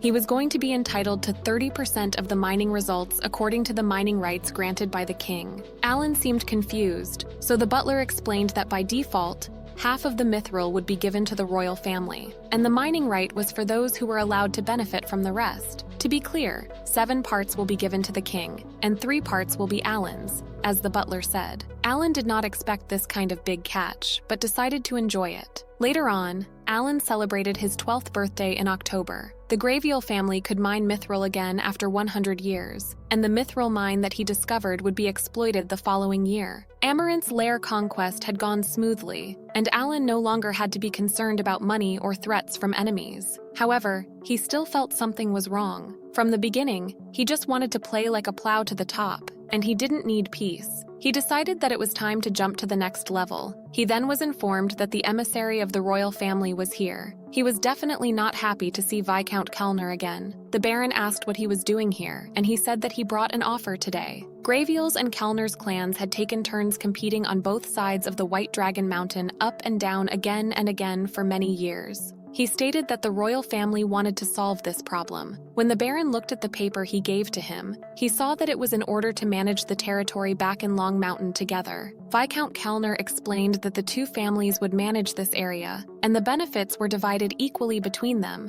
so the conflicts and struggles over the years would gradually be removed. That contract was personally drawn up by the deputy judicial officer. The other guy informed him the only one who hadn't signed was him. The Baron politely refused the offer, but this caused him to have a tantrum in front of him. When he stormed out, the Baron asked if the Knight Commander was on White Dragon Mountain. If he got back in time, he ordered to tell him to come with him to the capital immediately. Cecil was concerned, but her father reassured her, promising that he wouldn't let anyone touch Graviel's territory. Alan thought about putting aside his resignation as a servant here for now. He overheard from the maids that if power were divided with that clan, the migration back to Long Mountain would be abolished. The idea of living in peace and managing together sounded good, but if the partner was that Kellner, there must be something weird. But if the Baron refused this time, he would be called greedy by everyone. Suddenly, they heard someone calling for Cecil, which made Alan go immediately to the source. There seemed to be a fight, and he noticed that they broke in through the window. He took out his sword and started attacking the big guy, but he was too strong. He had to use supplementary cards like Magic Fruit and Leaves of Life. While he was fighting with the guy, the Baron was informed about the intruder. Alan was fighting with his full power, but the poison was something that he could not escape from. Thank God Cecil was still breathing. He felt ashamed that they even kidnapped a servant like him. He found himself too impulsive. He tried to find a way to grasp the situation. A summoner could fight as long as he could see, so he used Chiapi to see. They were in some kind of warehouse. Someone named Dagraha came and asked if there were 2 kids in there. The other man confirmed him, and Dagraha warned him to not be arbitrary,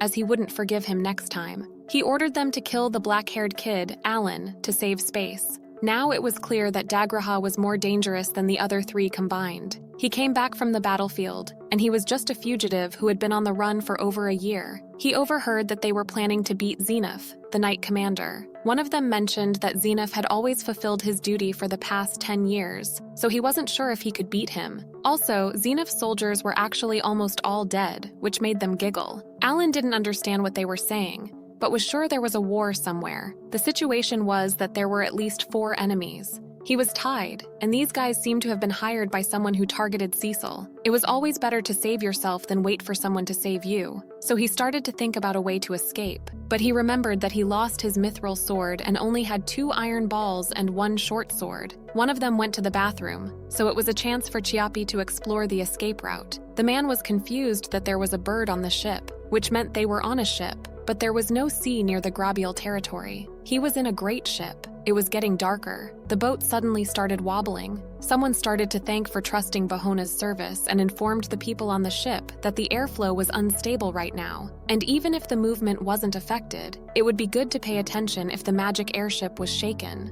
Alan was shocked. He was in a magic airship, and there was no escape in the sky. He decided to stay calm and explore more. He went somewhere too crowded, and it was a luxury restaurant. Looked like a lot of people were noticing him, so he wondered if he should ask them for help. But then noticed someone laughing vehemently, and it was no one other than Viscount Callner. While looking at him hostile, he questioned if he was the one behind Cecil's kidnapping. The Viscount stated that he thinks the new deputy minister was the one to sit on the ministerial chair. The nomination for the deputy minister meant they needed to mobilize and allocate money in many places, and Backlong Mountain was also among them. He was really impressed by his dedication. He seemed like he couldn't wait to see the Baron's bitter face. The Viscount then asked if everything was going well, because if the Baron tried to make a fuss, it would be troublesome for them. But he said that he already had his daughter as a hostage. His daughter was his biggest weakness since he just lost his eldest son. They had sent a warning letter, and if he still refused to sign the contract, he was going to cut one of Cecil's arms. But if he crosses the territory to save his daughter, they could sue him for sedition. They also still had the cards to deal with Xenoph. He promised to thank him profusely once he received the mithril mining rights. The Baron was in a difficult position. Alan had to quickly figure out a way to rescue Cecil. While he was thinking about a way to save her, she woke up and tried to scream. The big guy noticed that she couldn't use magic yet, so he said that they were about to reach Kalnal City, so she should give up. But she didn't, and she kicked Alan to wake him up. The big guy stood up. Alan noticed that he was going to do something to her, so he needed to act now. The plan to protect the holder had already been prepared, so he started to strike back. When they saw the magic beast, everyone was shocked. The beast attacked one of them only, and meanwhile Alan got rid of the rope he was tied and was ready to strike back. But they were comfortable, as he didn't seem to carry any weapon. Alan summoned the bears and ordered them to bite and scratch. While they were all in shock, Alan took down one of them. The big guy seemed pissed off by him. He was dedicated to cleaning up before their allies came, so he didn't mind killing him this time. He summoned the brawn and used his shield. He couldn't beat Bear in one hit, so they could buy time this way. He summoned a bunch of beasts, and meanwhile he was going to be on guard if he was aiming for Cecil. He ordered Chew to weaken him and Spider to tie him up. The big guy was indeed taken aback by his ability to manipulate the magic beasts. Alan aimed at his neck, but it was so hard and his sword couldn't penetrate. He then used his fist to knock him out, and it looked like it worked. Then it was announced that the ship was about to land, so he immediately went to Cecil to untie her. At that moment, Dagraha came and stated his surprise about Alan. He kicked Alan in the stomach so fast that he couldn't even see. He attacked him as soon as he turned around, and it was as if he disappeared. Dagraha was surprised that he was a kid who hadn't learned a skill, but Alan tried to focus on saving Cecil first. Dagraha noticed that he was using Marazzi flowers, which seemed useless. Someone called for him, and it seemed like he knew that. However, that voice was actually Chayapi's special skill called Fake Voice, and it can imitate a voice that Alan used to hear. When Dagraha was distracted by the voice, he used a spider to grab Cecil and started to run. He had been frozen for a few seconds because of adrenaline, but then ordered Brawn to stop him while he was running. Alan noticed that he ripped spider silk so easily, so Brawn must be down. He noticed a parking lot, and it was about 100 meters above the ground. He told Cecil to jump. He had increased their defense first, so their endurance had been raised to safety. After counting down, he jumped with Cecil. When he landed on the ground, it hurt so much, even though he increased his endurance. Cecil was too shocked to say anything, but Alan seemed like he was satisfied and happy, and he was dedicated to going home together back to Grabiel. Alan checked Cecil's health and then started to run at full speed after warning her to hold on tight. He ordered Harrow to find a way out, and while running, he saw the Viscount walking with Dagraha. They were pretty sure that Cecil and Alan were dead because it was impossible to survive after jumping from such height. Cecil was very important in Kalnal's plan, and if he knew that she was on the run, he would go after her with all his might. When the Guardian learned that they were from the Grabiel family, he let them out. Although he still didn't know exactly where this was, he remembered that the border gate between the two territories was in the north of the mountain range. If they follow that path, they will avoid a sudden encounter with the White Dragon. He didn't even know how many days it would take. It was so dark that Cecil couldn't see anything, but luckily Alan activated his night vision, so there was nothing to worry about. After some time, they took a break. He took out some food and drinks, and while they were eating, Cecil wanted to confirm that he could talk to magic beasts. He said that all his summoned beasts were very docile. He asked if she was afraid of him, but they had known each other for 4 years, so it was no surprise. Meanwhile, Alan was checking them. Dagraha knew that they were still alive, and shockingly, he was heading straight to the cave where they were resting. He suspected that he had a tracing skill, so he told Cecil that they needed to get out of there. He had to raise the speed stat to lose them quickly. He started to run in a different style to see what his tracing style was. Dagraha probably follows in the exact footsteps he left behind. Thus, his talent may be reconnaissance, the type that was good at tracing the enemy. So he decided to go beyond the trees to not leave obvious footprints. It seemed like his plan worked. Cecil wondered if he was going to fight with him, but he was the leader of the group that forced them to the spaceship, so the chance of winning was very low. The view here was quite good, and the other direction was to the White Dragon Mountain. He ordered Braun to raise his shield and started to jump from one shield to another to not leave any footprints. They were already several kilometers ahead of them, and his speed had slowed down. They found a safe place to spend the night. It would take 3 days for them to arrive at their home, so it would be good to take advantage of the chance to rest. While she was lying down, she wondered why Alan was hiding his talent. He explained that it was not a good thing to say. Cecil fell asleep not so later, but he was still waiting for Dagraha to give up and go home. The sun rose, and apparently he found the footprints on the tree trunk, but the last footprint was a few kilometers away from him now. Dagraha figured that Alan noticed his skill and started to spiral run.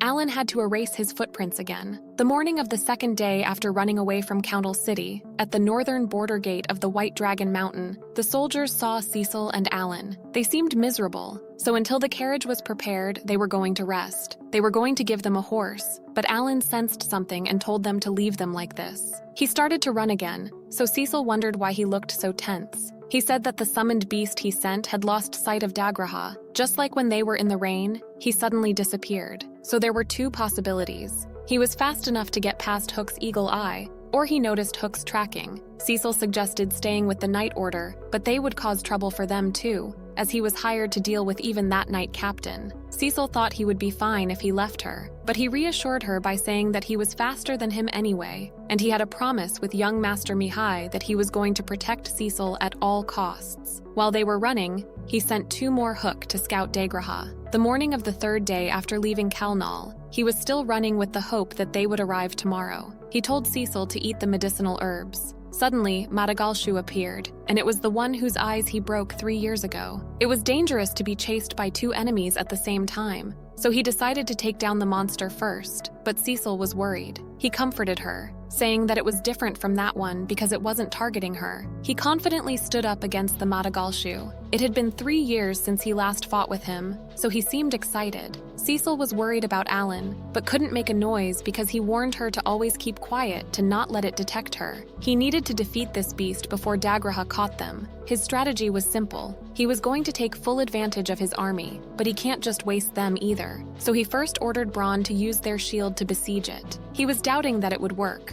but it did. The bears took advantage of this opportunity and started to chew. He decided to use the attack that took one of his eyes, but this time he was dedicated to taking both his eyes. Cecil was amazed by how he fought. He was strong enough to defeat the Ogre King, and Madagalshu was just a B-rank superior monster. However, he was shocked to see that it could jump very high. Alan could manage to use Braun's shield to defend his attack in the last second. He was shocked by what happened, and Madagalshu got him. When she saw Alan being captured, Cecil couldn't stop herself from calling his name, but he told her to stay away. Madagalshu was enjoying the feeling of killing Alan slowly. He used 2 glasses of life. Madagalshu then held his head and was about to chew him to death.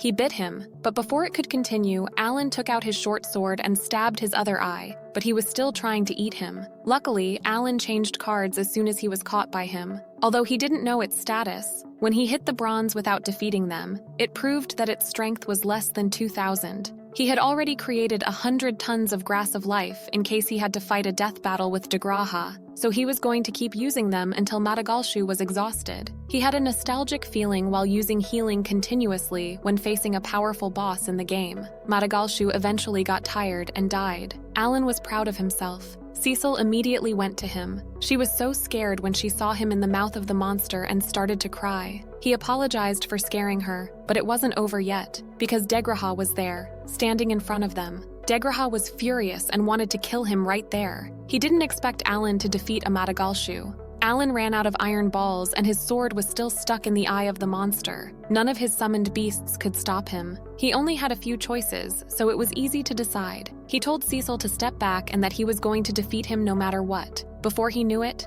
Degraha kicked him in the stomach. He didn't even have time to see his movements and he was already kicked away. Also, Degraha seemed to figure out Alan's skills, and the fact that he ran out of magic power now. It seemed like everything was about to end when a small explosion happened right next to Degraha. Cecil somehow managed to use magic skills. Alan didn't have a weapon and his magic power was exhausted, so she felt obligated to save him, even though her father warned her to not use it until she entered the academy. She tried to use Fireball, but missed it. Degraha hit Cecil and teased Alan. Alan reminded him that he escaped from the battlefield after only 1 year, and now he was making a living by kidnapping children. This triggered him, and he kicked Alan once again. Even though he was being kicked, Alan wanted him to get more angry. This idiot. Degraha says everything, and he consumes mana when using skills. Now he understood more about the skill structure of the others. Skills were divided into 3 types. The first type was the type that requires the subject's magic power. Next was the type formed by training from a young age, and the kind of extra skills that he didn't have. Before reincarnating, he was that the people here were originally from normal mode, so almost all of them possess extra skills. He had the inherent skill of a summoner. The talent here was an inherent skill bestowed on each person. So scouts like Degraha would already have scouting skills, and his extra skill was tracking. Even though it hurt so much,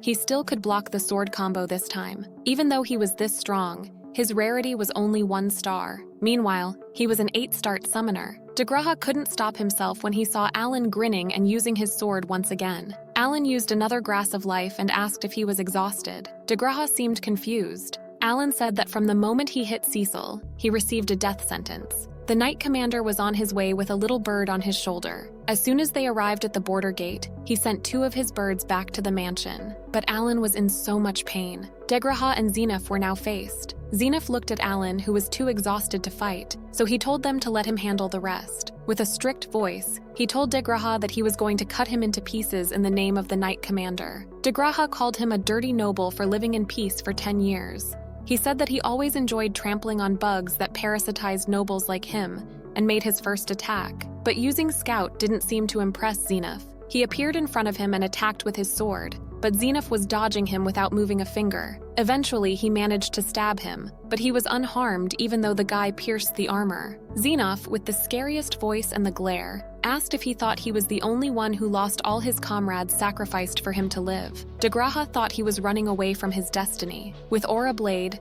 Zenith sliced him in 2. He was a man of his word. Alan and Cecil were amazed by him. After that, they safely returned to their home and the Baron welcomed them. With that, the chase between them and Degraha ended after 4 days. In the next scene, Alan is taking his first bath in this world. The last quest was hard for him, but he also learned a lot. Now he needs to have a plan to resist poison and prepare clothes to change during the mission. And when the Knight Commander killed Degraha, if it was like a demonic beast, the increased experience would have already shown through the grimoire, but he didn't see any notifications. The bath was over, and it was time to report everything to the Baron. He wore his clothes and went to the Baron's office and told him about everything that happened. He explained that to win the position of Justice Minister, a lot of money needed to be raised, so the Royal Messenger and Kalnal colluded. The proposed case of jointly managed mithril mining was also part of their plan. The Baron was furious after hearing those information, and he decided to report all this to the palace. Alan didn't think reporting would change anything. This case involved even the royal emissary, and it would most likely be handled smoothly by placing all the blame on Kalnal. He stood up and stated that he had an idea. He said that he was going to give his mining privileges and hand it over to the Baron. With that privilege,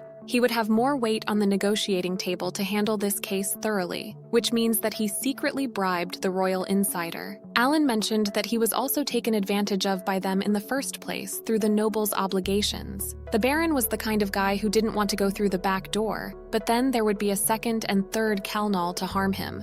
Alan stated that he and his father Rodin always worked hard with spears and farming tools, but that was all to protect their farmer family. And yet the nobles don't want to fight. He went across the line and asked what was wrong with doing bad things to protect their family. The servant wanted to stop Alan from saying disrespectful things, but the Baron said that it was fine. When the Baron was Alan's age, his father was stripped of his title and passed away. And not long after that, her mother died. Then the successor of the family at that time, his brother, also died after a few years. When he was 16 years old, he had to take over the family with the principles of purity and transparency taught to him since childhood. But as a child who was taught to do so. He apologized to Alan and agreed to take advantage of his mining privilege. Alan was more than glad, but there was one thing he wanted the Baron to explain. He wanted to know about the nobility's obligation. Cecil also wanted to know that too. The Baron promised to have her teacher explain it. He had to prepare to head to the royal capital, and while he was away, they were going to take good care of the mansion. A few days after the Baron went to the capital, the teacher came and stated that it was good to know that Cecil was safe. Cecil didn't want to be an ignorant child and wanted to know about the nobility's obligation. The teacher said that he received a request from the Baron and wanted Alan and Cecil to keep what he was going to say as a secret. It was a long story, so he wanted them to take a look at a map of the world first. The largest land in the middle was the territory of the Zhongying Empire. Their Radashu kingdom was located there at the Yato. The north lies the Jiamut empires. In the past, the kingdom was invaded by the empire. It was peacetime now, the war was over. It was the history of the kingdom, and more of the people had been educated, but a nobility's obligation had been erased from the history. The truth of this world was still in another historical system. He pointed out the history of the Demon King, the history that comes from the forgotten continent where the Demon King was born. They got goosebumps even hearing his name. Alan had seen it before reincarnating, but he didn't know this world also had a Demon King. 112 years ago, there was a man who called himself the Demon Kind of the End, who wanted to make all kings surrender to him. But of course, the kings were not easily subdued. And 62 years ago, an event called the Great Disaster happened. All of a sudden, the demonic beast became ferocious and inexplicably violent. Because of the mysterious leveling up of the magical beasts, countless people died. Alan asked if the Demon King did it, but it was rumored to be the last move of the Demon King. Not long after that, the Demon King's claws also reached southward. A large army of demonic beasts of all B rank and above invaded the Zhongying continent. Who was the Demon King, and how could he manipulate magic beasts? No one knew. The demon army didn't stop until there were no more people left standing. Additionally, the demon army also invaded 2 other continents. In the Vukis continent, they fought back with giant golems, a result of their superior technology. Next was the elves' residence, Roseheim. They also fought bravely thanks to the elemental magic given to them by the Elemental King. Both Cecil and Alan were shocked by every new information they heard. To stop the expansion of the Demon King, the Alliance of 5 Continents was formed. Under the agreement, the countries would share their forces and resources. However, the situation did not improve. The lack of talent, the too many warriors on the front lines were sacrificed, and the Baron's father was also caught up in the war. At that time, the system of 1 academy per country was born. The system gathered all the talented people in the country to train warriors to support the front lines. Even so, it still couldn't slow down the Demon King's invasion, and a quarter of the Gamut Empire completely fell into his hands. At that time, the teacher also fought to protect the world. Most of his comrades were dead, and the situation had gotten worse and worse. However, the world creator Alemia did not abandon humans, and the hope of humans was born. And Helios, the world's first person with heroic talent, appeared. He graduated from the academy and entered the battlefield at the age of 15. He defeated the invasions of the demon army one by one. He took back the territories that were occupied for more than 5 years, and now he was 22 years old and was still fighting. Alan suddenly felt like an RPG game. Their rarity was all 5 stars, so he wondered if those were talent's big influencers on the whole world. Their kingdom had never been invaded, so to protect themselves, they must obey the covenants of tribute. Thus, the territory exploration decree was issued, and all resources were prioritized to be sent to the battlefield. Alan realized that all farming areas, like the one where he was born, were to serve the war. It was clear why the Baron accepted the order to increase the tribute, and his family didn't eat wild boar. That was the whole story. The teacher mentioned that it was also a rule in the treaty between the 5 continents. A 3-year battle obligation was imposed on any noble or young royal talent. No matter how noble his position is, he cannot escape. All must go to the battlefield. There was also a place as good as the place where the hero commands, but more than 50% of the people who went to the front lines did not return. And if Cecil was ordered to leave the army, she would probably be sent there too. The teacher didn't want to scare them, but there were still benefits to performing obligations. After 3 years, if you return, you will enjoy leisurely positions with a good salary like him. Just like Cecil, he was a magician, and that was the reason why he was chosen to be her teacher. He promised to teach her everything he could before she joined the academy. Alan had a question. The Demon King had appeared. The world in normal mode had been destroyed. 10 years after the hero appeared, Alan decided to choose Hell mode when coming to this world. There was a possibility that this place was waiting for someone to choose to enter Hell mode. Now the combat power was in balance as the Demon Lord and hero coexist, and he was the one who tipped the scales. The Baron returned to the mansion in November. Having spent a month in the royal capital, he assured everyone that everything was fine now that the matter with Calnal had been resolved, and he would no longer be able to harm them. The Baron summoned Alan and thanked him for rescuing Cecil from Calnal's grasp. He gave him 200 coins for defeating Madagalshu, and another 200 for rescuing his daughter. Alan politely thanked and wondered about the third bag. The Baron explained that there was one more thing. He discussed Cecil's obligations with the king, but given her talent as a mage, she couldn't hide, and the king was completely powerless. Alan realized Cecil's talent was greatly appreciated, and the battlefield was now lacking combat power. The Baron then stated that he wanted to ask him one more favor. He already knew that Alan's lack of talent was just a cover, and for the past 4 years he had considered him as someone he could completely rely on. He handed Alan the last bag and asked him to protect Cecil both at the academy and on the battlefield. Alan didn't expect to have 600 silver coins as a poor noble who even abstained from eating meat. He wondered if he allowed his hunts because of this request. Alan stated that his talent was a summoner, and he indeed hid this thanks to the church's mistaken judgment, and he was going to devote himself to protecting Cecil. The Baron was glad that he accepted it. However, instead of 400 coins, he wanted him to exempt his family and the family of the Holy Sword Karina from tax. The Baron promised to do his request, and he was now ready to go to the academy with peace of mind. He also got the courage to want him to let him stop his service duties so that he could focus on protecting duties. The Baron accepted all his requests. Alan then wondered about the beautiful sword he was holding. The Baron explained that it was a gift from Viscount Granbiel to the family's main guest. Alan was puzzled when he heard that. The Baron stated that thanks to him, the Granbiel family had been promoted to Viscount. It was more like he bought the position. But the servant stopped him and stated that thanks to the full power to mine minerals, he could manually regulate many things, but it was better to not talk about it too much. Alan congratulated him and accepted the sword. In January, at the Karina village Pippi, the main bird came, but it looked like there was no mail today. Suddenly, Alan showed up and corrected them that that bird's name was actually Chiapi. They were all shocked, and his mother couldn't stop tearing up. However, his little sister couldn't remember him, as the last time she saw him was when she was 1 year old. Alan felt horrible that his family didn't recognize him. They invited him inside, and Alan noticed that their house shrunk. While he was drinking soup, his brother mentioned that he read all of his letters, and his father wondered if he was going to the same school as Karina and Dogora. Her mother thanked him for sending them money, but was concerned that he could afford to live well. He told them to not worry about him, but it looked like he wouldn't be able to send money anymore. He said that he was taking a break from serving the Baron's house and would be going to the academy instead. Everyone was taken aback by this news. He shows them the sword he got as an award for saving Cecil. His mother was still in shock.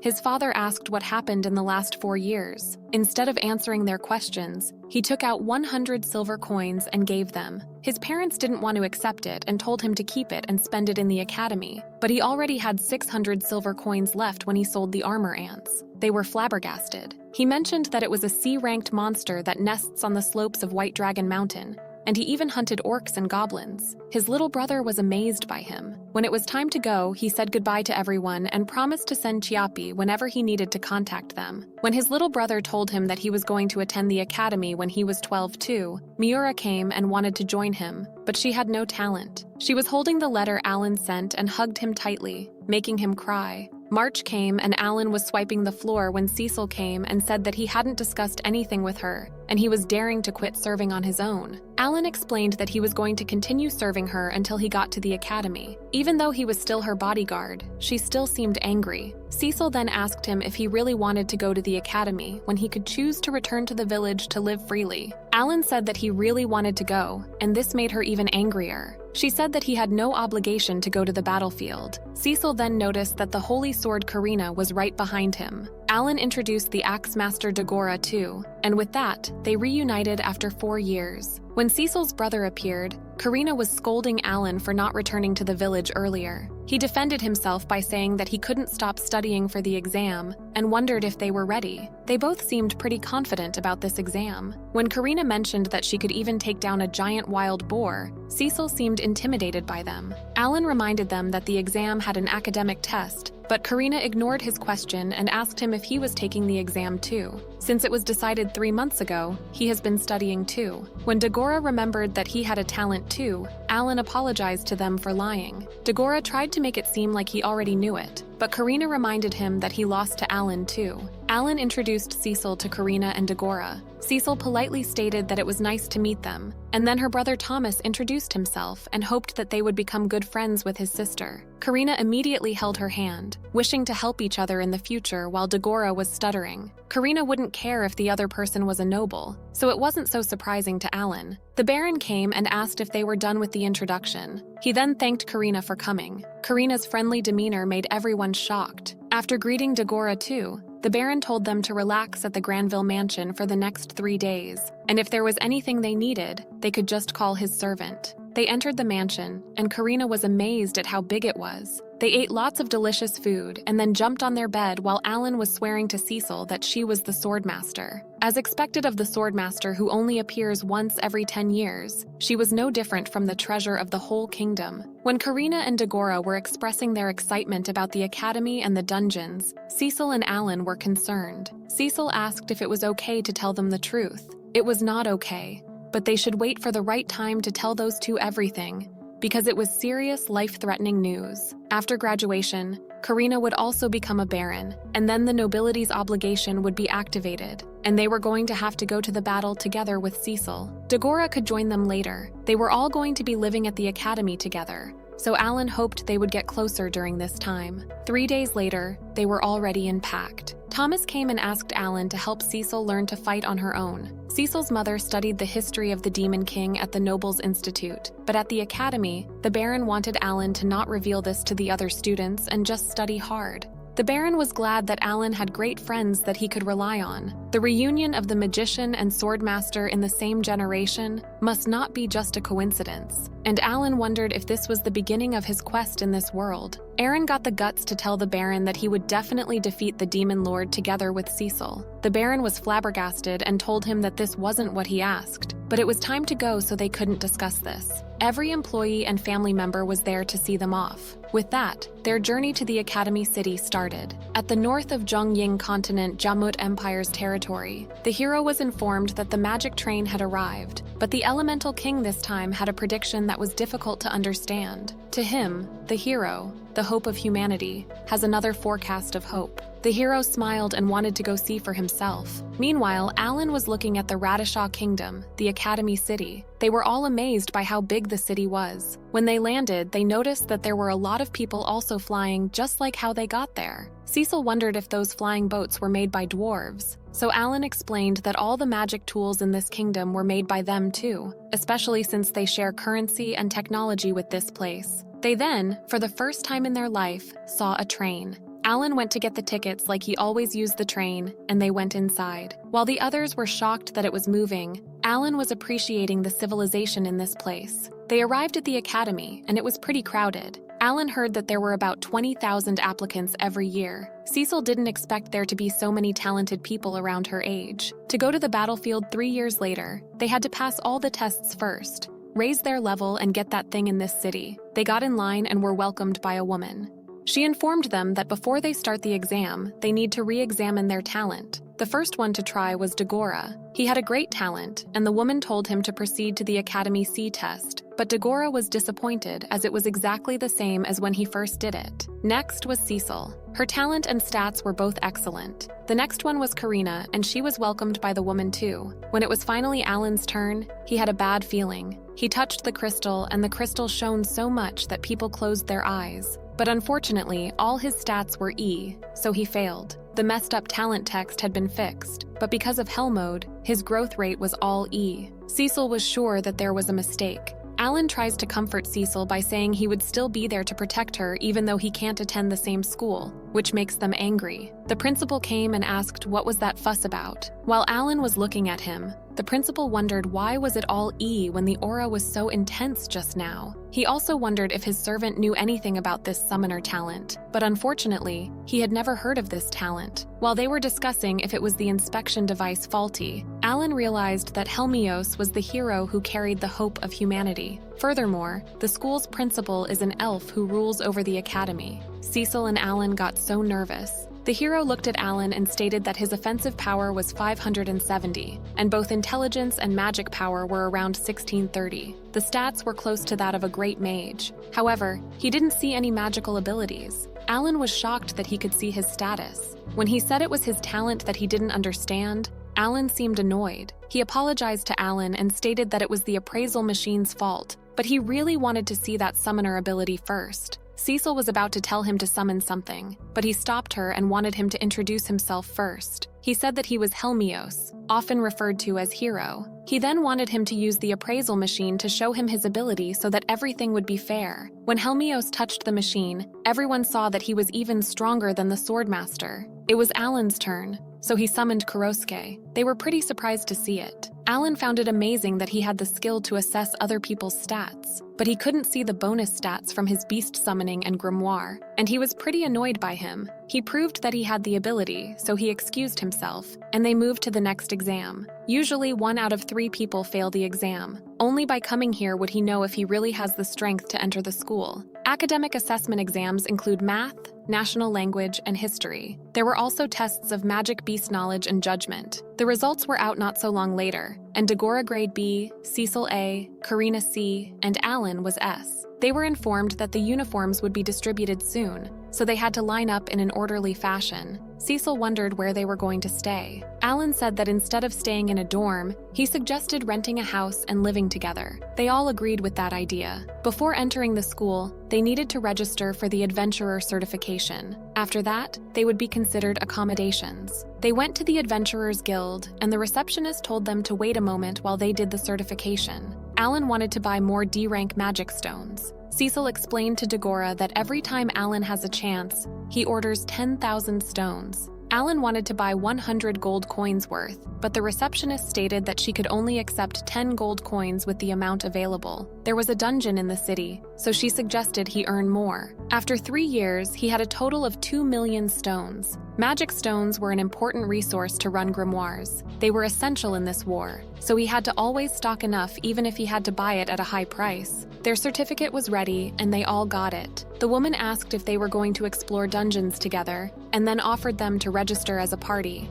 Alan asked Cecil to name their party, but Cecil wanted him to choose it. After thinking for a while, he comes up with the name Game Junkies. They were pretty confused, so he explained that Game Junkies means those who bet everything to reach the top. In his previous life, due to being busy with work, he hadn't reached the level of a true try-hard gamer. Now he had an 8-star talent, even cooler than a hero, so he must live a solid and majestic life. His main goal was to become the strongest. After getting answers to all his questions, they started to look for a house, and a state agent showed them the house that met their requirements. It was comfortable enough to accommodate 20 people, very suitable for dungeon explorers, and the location was very close to the dungeon and food court. The rent per month was 10 gold coins, so Alan didn't think twice. In the dining room, while they were having lunch, Alan and Cecil told Karina and Dagora to feel free to eat while listening to their story, and started to tell them about the nobility's obligation. After finishing their story, Alan stated that he was going to defeat the Demon King and all of the demon army together with Cecil. Karina was already with Alan in this goal. Alan told Dagora that the chances of surviving were only half, so he should think about it slowly. But defeating the Demon King and becoming a hero forever known sounded cool to Dagora, so he was in. Suddenly, a book appeared in front of them, and on the cover, it was written that Karina, Cecil, and Dagora had become a teammate. Alan was more surprised that the others could see it. He wondered if that was because they were a team now. Karina asked what they needed to prepare to fight the Demon King. He explained that there were 3 crucial things: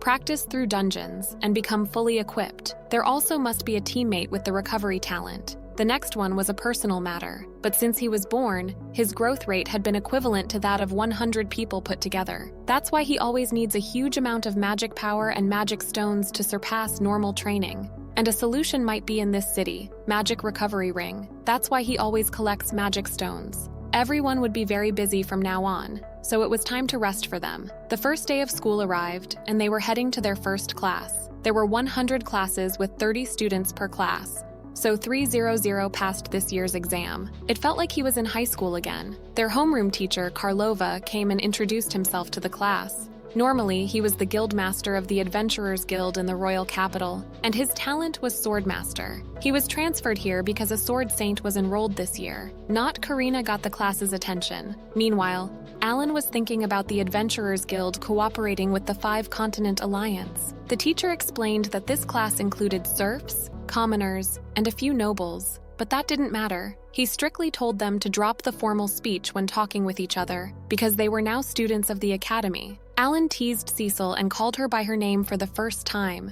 and she was so pissed off that she immediately choked him. The school had classes 4 out of 6 days a week. General education in the morning and afternoon classes was based on each student's talent. Naturally, there was no summoner class, so Alan had been given the liberty to join any class. On their first holiday since attending the academy, they were going to a rank C dungeon. Cecil was not happy with Alan and Karina's excitement. Someone told them to go to room 205, so they started to look for that room. Thanks to Alan, they were all ready to go, and all their gear cost 150 gold. They arrived at room 205. When they went inside, they saw a huge cube, and it was talking. It was the manager of the dungeon operating system, C205, and it would transport them to the dungeon in another dimension. The dimension they were sent to changes, and other adventurers would be unable to access their room. Alan got too excited about them being sent to a separate server. Cecil asked what was with him, and he said that everyone was playing on different servers, so he could use summons freely without worry. After answering all their questions, the cube sent them to the dungeon. The entrance of the dungeon appeared in front of them. There were no lights or windows, but it was quite bright. Alan was mapping the area with his summons, so he knew where to go. He told them to take the next left. Since there were only low-ranked monsters here, they were going to take the shortest route, and he told them to ignore the treasure chest, which could be a trap. He then took a look at the statuses of their new teammates. He felt so excited when he was checking the status of their party members. He told Cecil to take the first slime. She used a fireball to kill it in one attack. That was her first time killing a monster.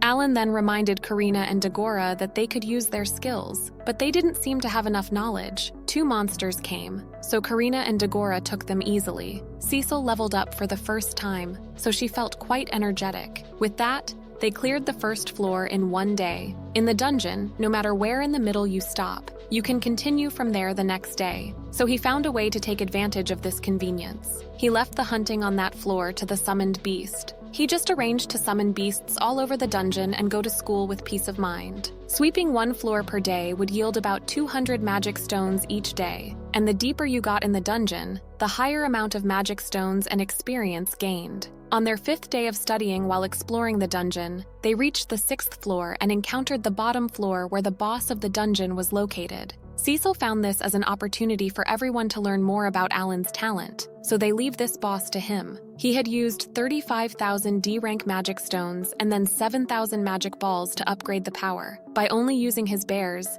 he easily took down the boss, and they won in 1 attack. They also got a steel sword as a reward. Alan offered to take it to the weapon shop and see how much they could get. The sword cost 1 gold coin, which helped with the cost of living. Dungeon bosses only appear once a day, so they were going to go at the end of the school day. Come to think of it, the dungeons were pretty convenient, but its most convenient part was the space teleport feature. Cecil felt tired, but it was fun to practice non-stop, and she felt happy to see her level keep increasing. In May, teacher Karlova came and informed the class that in 3 months after the summer break, there would be a dungeon exploration test, and those who failed was going to be expelled from the school. They will each explore 1 dungeon in groups no bigger than 8, and they can't ask anyone outside the school or any of the upperclassmen to join. Last year, 20 people died. The The students were shocked when they heard this, but not Alan's team because they already knew about the Demon King. The students started to surround Karina asking for partnership, and since she couldn't say no to anyone, she looked at Alan helplessly.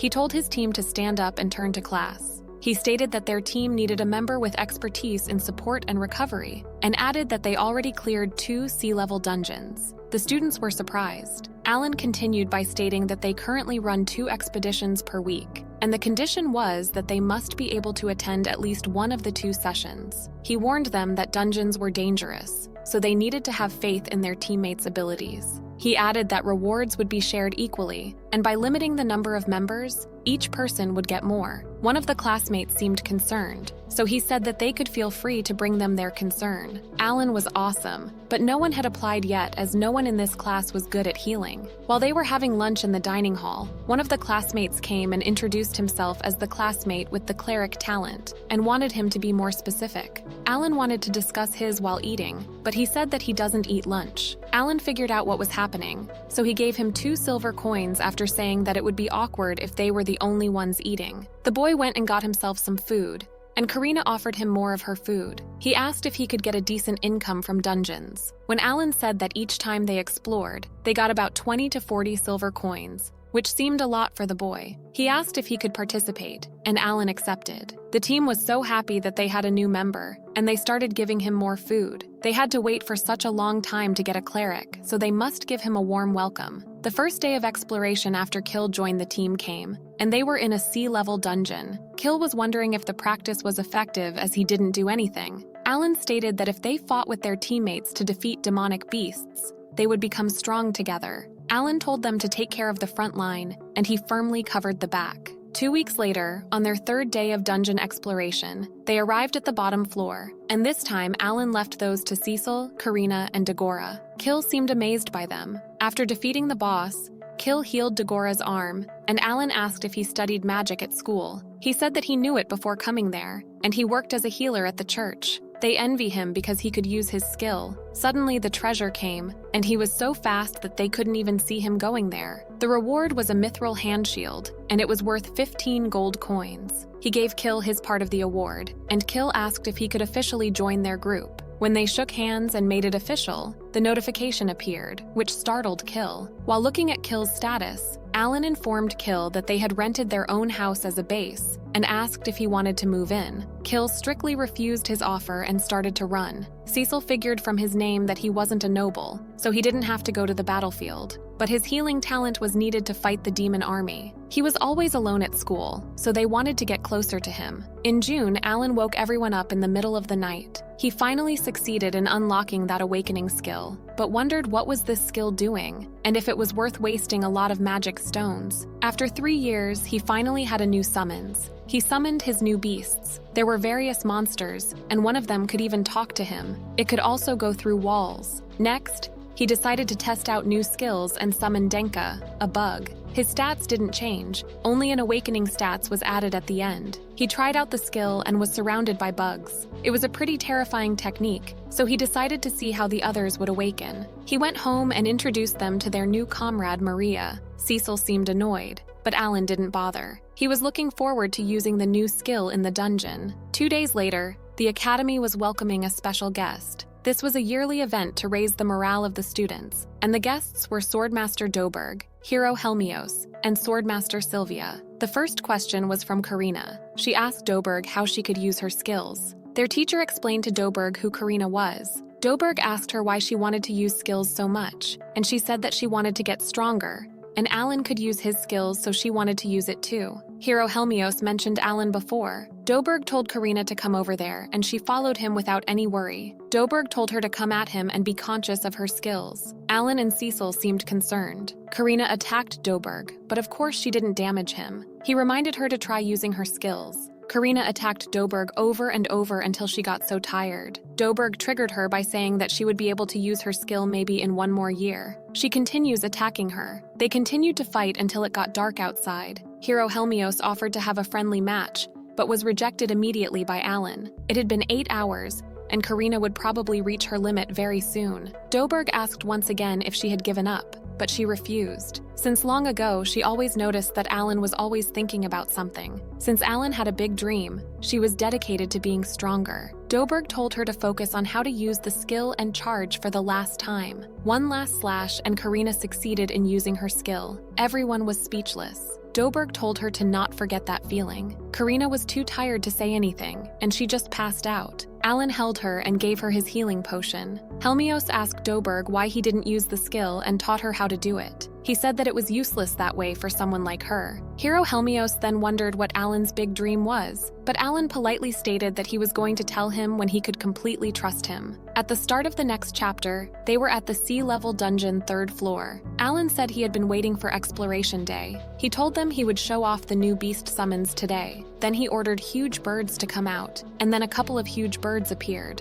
Everyone was in shock. They asked Alan if they were birds, and he said yes, and told them that they could ride them. Each of them got on a different bird and set off. The birds were quite fast. As they advanced, an enemy appeared in front of them. As soon as Alan said there was an enemy on the left, Karina stood ready to test her new skill. As soon as she approached the enemy, she swung her sword and cut it in half with a single blow with his flying sword skill. After that, she said she could do anything with her skills. Dagora told her in a jealous tone that she was the best. Maria appeared on the shoulder of Alan and told him that the magic stone had fallen out. He thanked Maria and said rather than the horse cavalry, they were the beast cavalry now, which seemed cool. On the last floor, Cecil said it was not even noon yet, but they had already passed the last 2 floors and defeated the boss. Meanwhile, Karina had formed such an emotional bond with her bird that she even gave it a name, which was Fran. She said Fran was fast. Alan was looking at Kill and thinking that despite steadily increasing his income, he skipped lunch. He thought he had only seen him cheered up when he saw the treasure chest. And with that,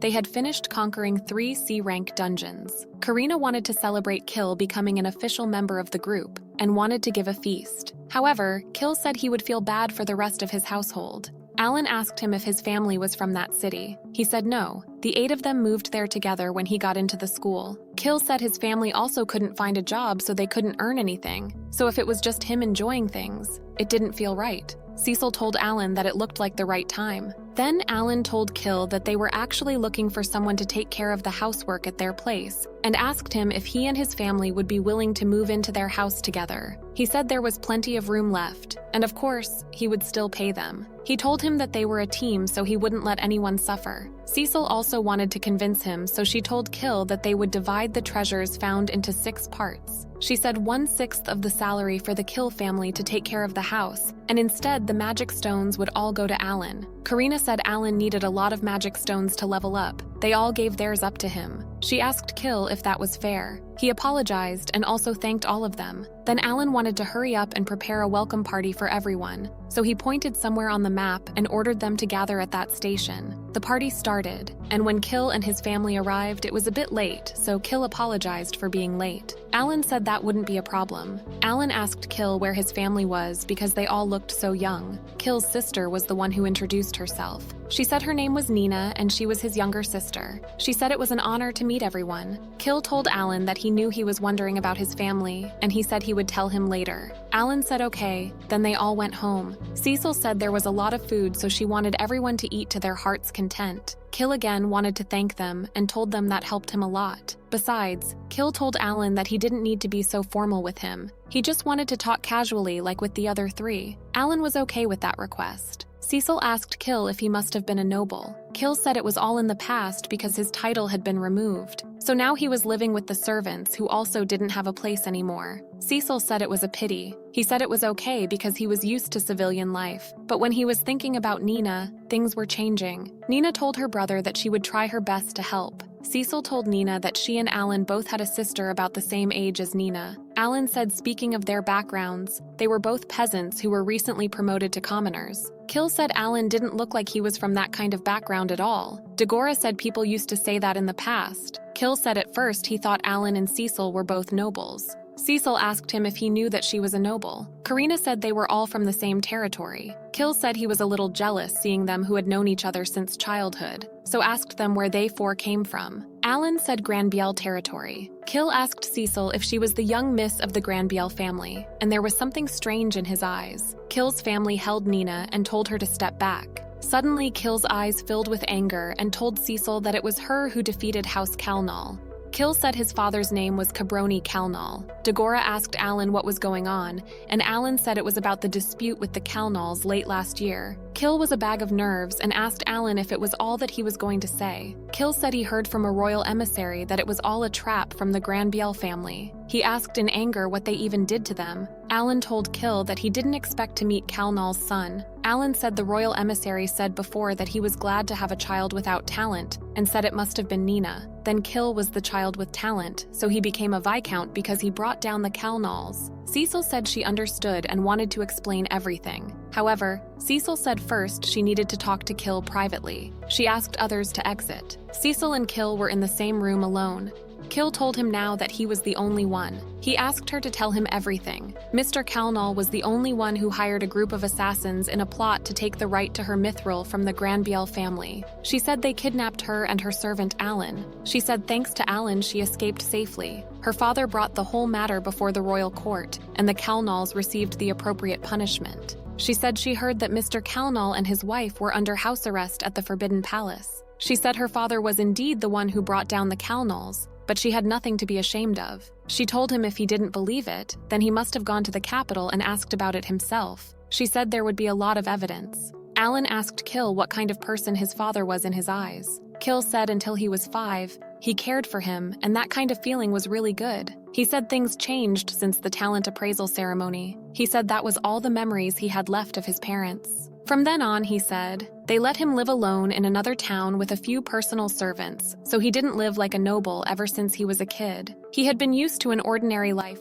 When he was 10, a tutor was sent to him. His father said it was to prepare for the academy, so he was happy. After all, he had an obligation to the Clanel family, but last October, suddenly a bunch of servants were fired. The cost of living stipend was cut, and he was also evicted from his own house. Nina also came after his palance went missing. He said that from then on, he started working at the church, and then a royal emissary came and told him the Clanel family was ruined like that because of the Granville family. As punishment, the noble's duty, that is, fighting magic beasts, would be raised from 3 years to 5 years. He said His Royal Highness told him to take pride in his achievements to resurrect his family. He apologized in the name of his father and told them he was going to leave the team. However, he said his family and he still needed a place to return to. He said he would definitely resurrect the Clanel family in 5 years. Alan asked Kill if he also had a duty of his own, and if it was the case, he suggested to go together because they had the same destination. Alan said they needed you, and they were a team because their talents complement each other. He said behind the evil demon army was the mighty demon lord. They must have been strong together to defeat him.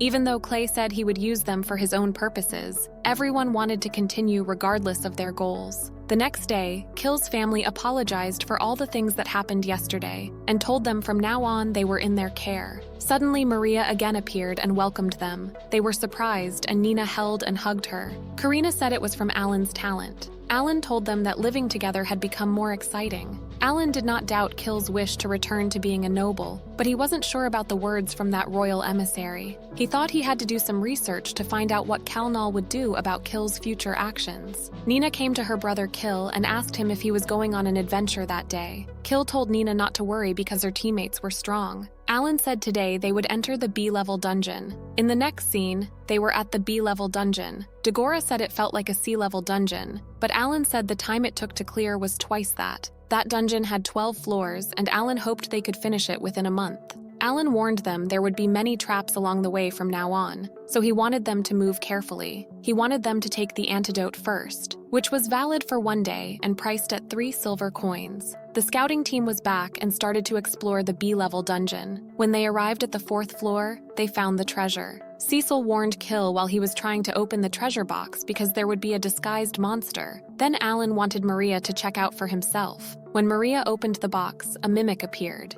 Then Maria destroyed it with the help of psycho skill and acquired 20,000 experience points. The treasure was a mithril spear, which sold for about 50 gold coins. Alan warned Dagora because the beast was approaching again. Then Dagora tried to use his full body armor skill and took down the monster. He was happy that he could use his skill. It was July and they were at the B-level dungeon bottom floor. Kill told them that was the boss of that dungeon. Karina said it made the great boars look small. It was a huge B-rank boar. It was about 5 meters tall. Alan wanted not to be complacent at this time. Looking at the stats, it was true that they could not lose. They all worked together and did their best. Alan was in command and they defeated one huge boar and acquired 24,000 experience. They were all happy that they defeated a B-rank monster. Meanwhile, Kill dramatically restored health to allies within a 10-meter radius, including summoned beasts. Then they found a silver box, and there was a scarletite knuckles, which was made of flaming metal ore, more precious than mithril. Kill said no one used it as equipment, so wanted to sell it and make a lot of money. He thought it would probably be worth about 100 gold coins. Alan said he thought Kill was trying to make money for his family, but maybe he just really liked money. He thought Kill would be a money maniac or Elkia money addict. Alan thought it was the first B-level dungeon with this growth rate. They would fail on the battlefield again and again, so the demon army must be extremely strong. He thought he had to raise everyone's levels even more and his own too. Each floor in a B-level dungeon yielded about 200 magic stones, so Alan thought if he divided the summoning team into 3 groups, he would get 600 magic stones per day. A month had passed, and the amount of magic stones accumulated was quite significant. Using C-rank magic stones as capital, he wanted to add 310,000 D-rank magic stones to the guild. With the bonus, he built more stables, 50 gold coins, and bought a magic watch to use in the dungeon. August had arrived, and they had a 2-month summer vacation. Alan used his Papo's skill, which could transmit Alan's voice to targets and others, except the target would not be able to hear it, to contact his father.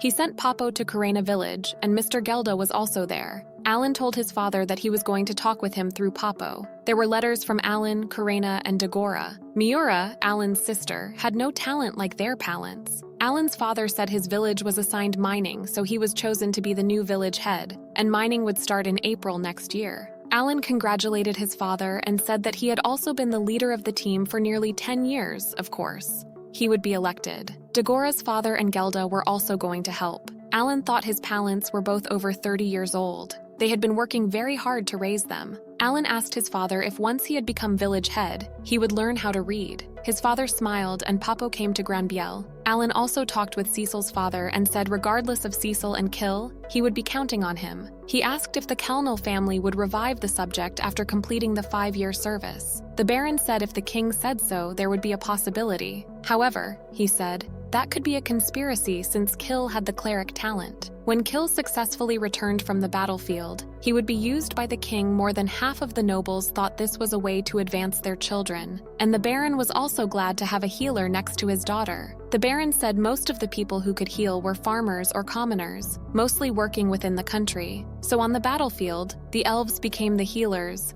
but elves wouldn't move for personal reasons. He said that was why he wanted to take advantage of having that healing noble as a protection amulet for his child. It was possible that even if they completed their duties after 3 years, they wouldn't be allowed to return. He said Clanel kicked Kill out of the house because he considered his son only as a pawn who didn't need education or love. Alan told the Baron, so the royal emissary tricked Kill into doing his duty even though he was a commoner. The Baron approved that and said Kill loved his family very much and always tried to save and earn money to take care of them. If he wanted to give up his job and return to being a noble, he said, he had a way to help. Alan told him there was still a way to go until the battlefield and requested him to wait patiently for news. Alan told everyone that everything he talked about was with Cecil's father. Dagora thought that the royal messenger must have been the enemy. Alan told him that was not, and the story of the family revival was still possible. Cecil wanted to wait and see how her father's report went in the royal capital. Kill thanked everyone and said no matter what the outcome, he still needed money to rebuild his family, so he wanted to try to explore more dungeons. In the next scene, they were at the A-level dungeon, and it saw September. They were finally challenging an A-level dungeon. Karina was wondering why the dungeon looked so deserted. The man at the entrance of the dungeon told them that it was because fewer than 10 teams could reach that level, and was shocked that only 5 people were there for that level. He said it was said that they were monstrously strong compared to other young adventurers, but it was still better to be careful. Alan was thinking that the bottom floor was an A-rank boss that he had never seen before, so he would have to prepare a new strategy. Besides, he realized that ever since Kill learned the truth about the Imperial emissary, he had been sad, but he continued to join their party. He was a good big brother. This dungeon had a lot of branching and complicated paths. Even though Alan sent a scout team to scope things out, he still couldn't find the end point. Moreover, there were a lot of traps. Fortunately, they allowed sleeping in the dungeon while exploring, so Alan had already summoned beasts to guard them, so he could sleep in peace. The deeper they went,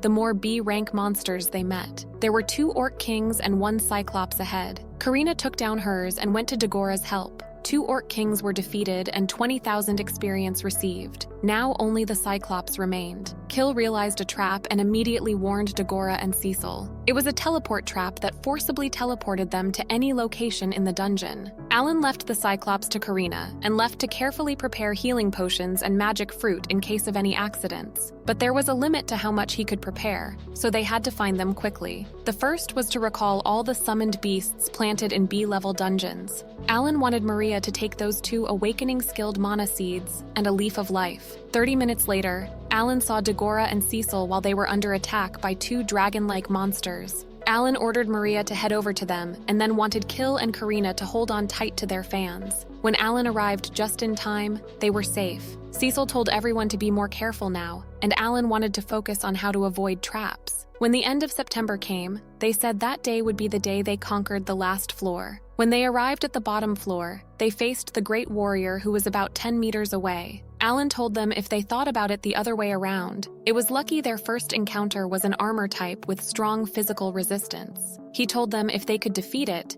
then it would prove that other A-rank monsters wouldn't be a problem. Furthermore, if they succeed that time, their level would also increase significantly. Alan was thinking that they were getting farther and farther ahead of him, so he thought maybe he should have changed his cards to use a new formation. There were 3 options. The first one was Shark Oil, which increased the critical damage rate and was effective for 24 hours. The second one was the Substitute, which took the target's direct damage within a 50-meter radius range. The last one was the Flicker, which cancelled physical or magic attacks to a certain extent. Its effect lasted for 1 hour, and cooldown time was 1 day. Alan first summoned Team Cabello and then activated the maximum firepower. He defeated 10 Orc Kings and received 200,000 experience. He said now that was what a spell should have looked like. The boss was still there, and it was his time to be defeated. They all went together to kill him. Karina was stuck under the fist of the Great Warrior, but she said she was fine. After attacking him one by one and tiring and exploding some parts of him, Alan told them that they should take advantage of the situation and fully attack. They defeated 1 Great Warrior and received 480,000 experience. Everyone was so happy. The A-rank magic stone was really big. Then they saw the wooden treasure chest. They opened it and found a scarletite axe, which suited Dagora better than Mithril axe. Dagora thanked everyone for getting him that far. Alan thought it wasn't even a real battlefield, but it was already tense, so he had to level up and upgrade his equipment even more. When they proceeded, they came across a huge flying magic cube. The magic cube said hello to members of Game Junkies. It gave them an A-level dungeon clearing certificate. There was a mark on it. It said after obtaining 5 marks from clearing an A-level dungeon, that card would convert to a certificate of eligibility to explore S-level dungeons. They all seemed so overwhelmed to hear about the S-level dungeon. They wondered how big that level's monster would be. Kill was thinking about the treasure because he thought the treasure also would be worth a lot. Thus, the summer of exciting adventures had come to an end. In October, Alan turned 13 years old and went back to school after summer vacation. His other classmates were thanking him for giving them advice. They were shocked to hear that Alan's team cleared the A-rank dungeon, but it was expected from the swordmaster, Karina. Cecil asked what he was going to do after class, and he said that he was going to go around and find a way to practice more sword skills. Karina wanted to join him, but he refused as he couldn't stack cards to increase his combat power, because he was letting the summoners hunt in the A-rank dungeon. Their teacher came and grabbed Karina, saying that she would practice with him. One of their classmates, Leifo, came and wanted Alan to practice with him. While practicing with him, Alan recalled the previous practices he made with Mihai. 3 hours later, Karina and the teacher were still practicing.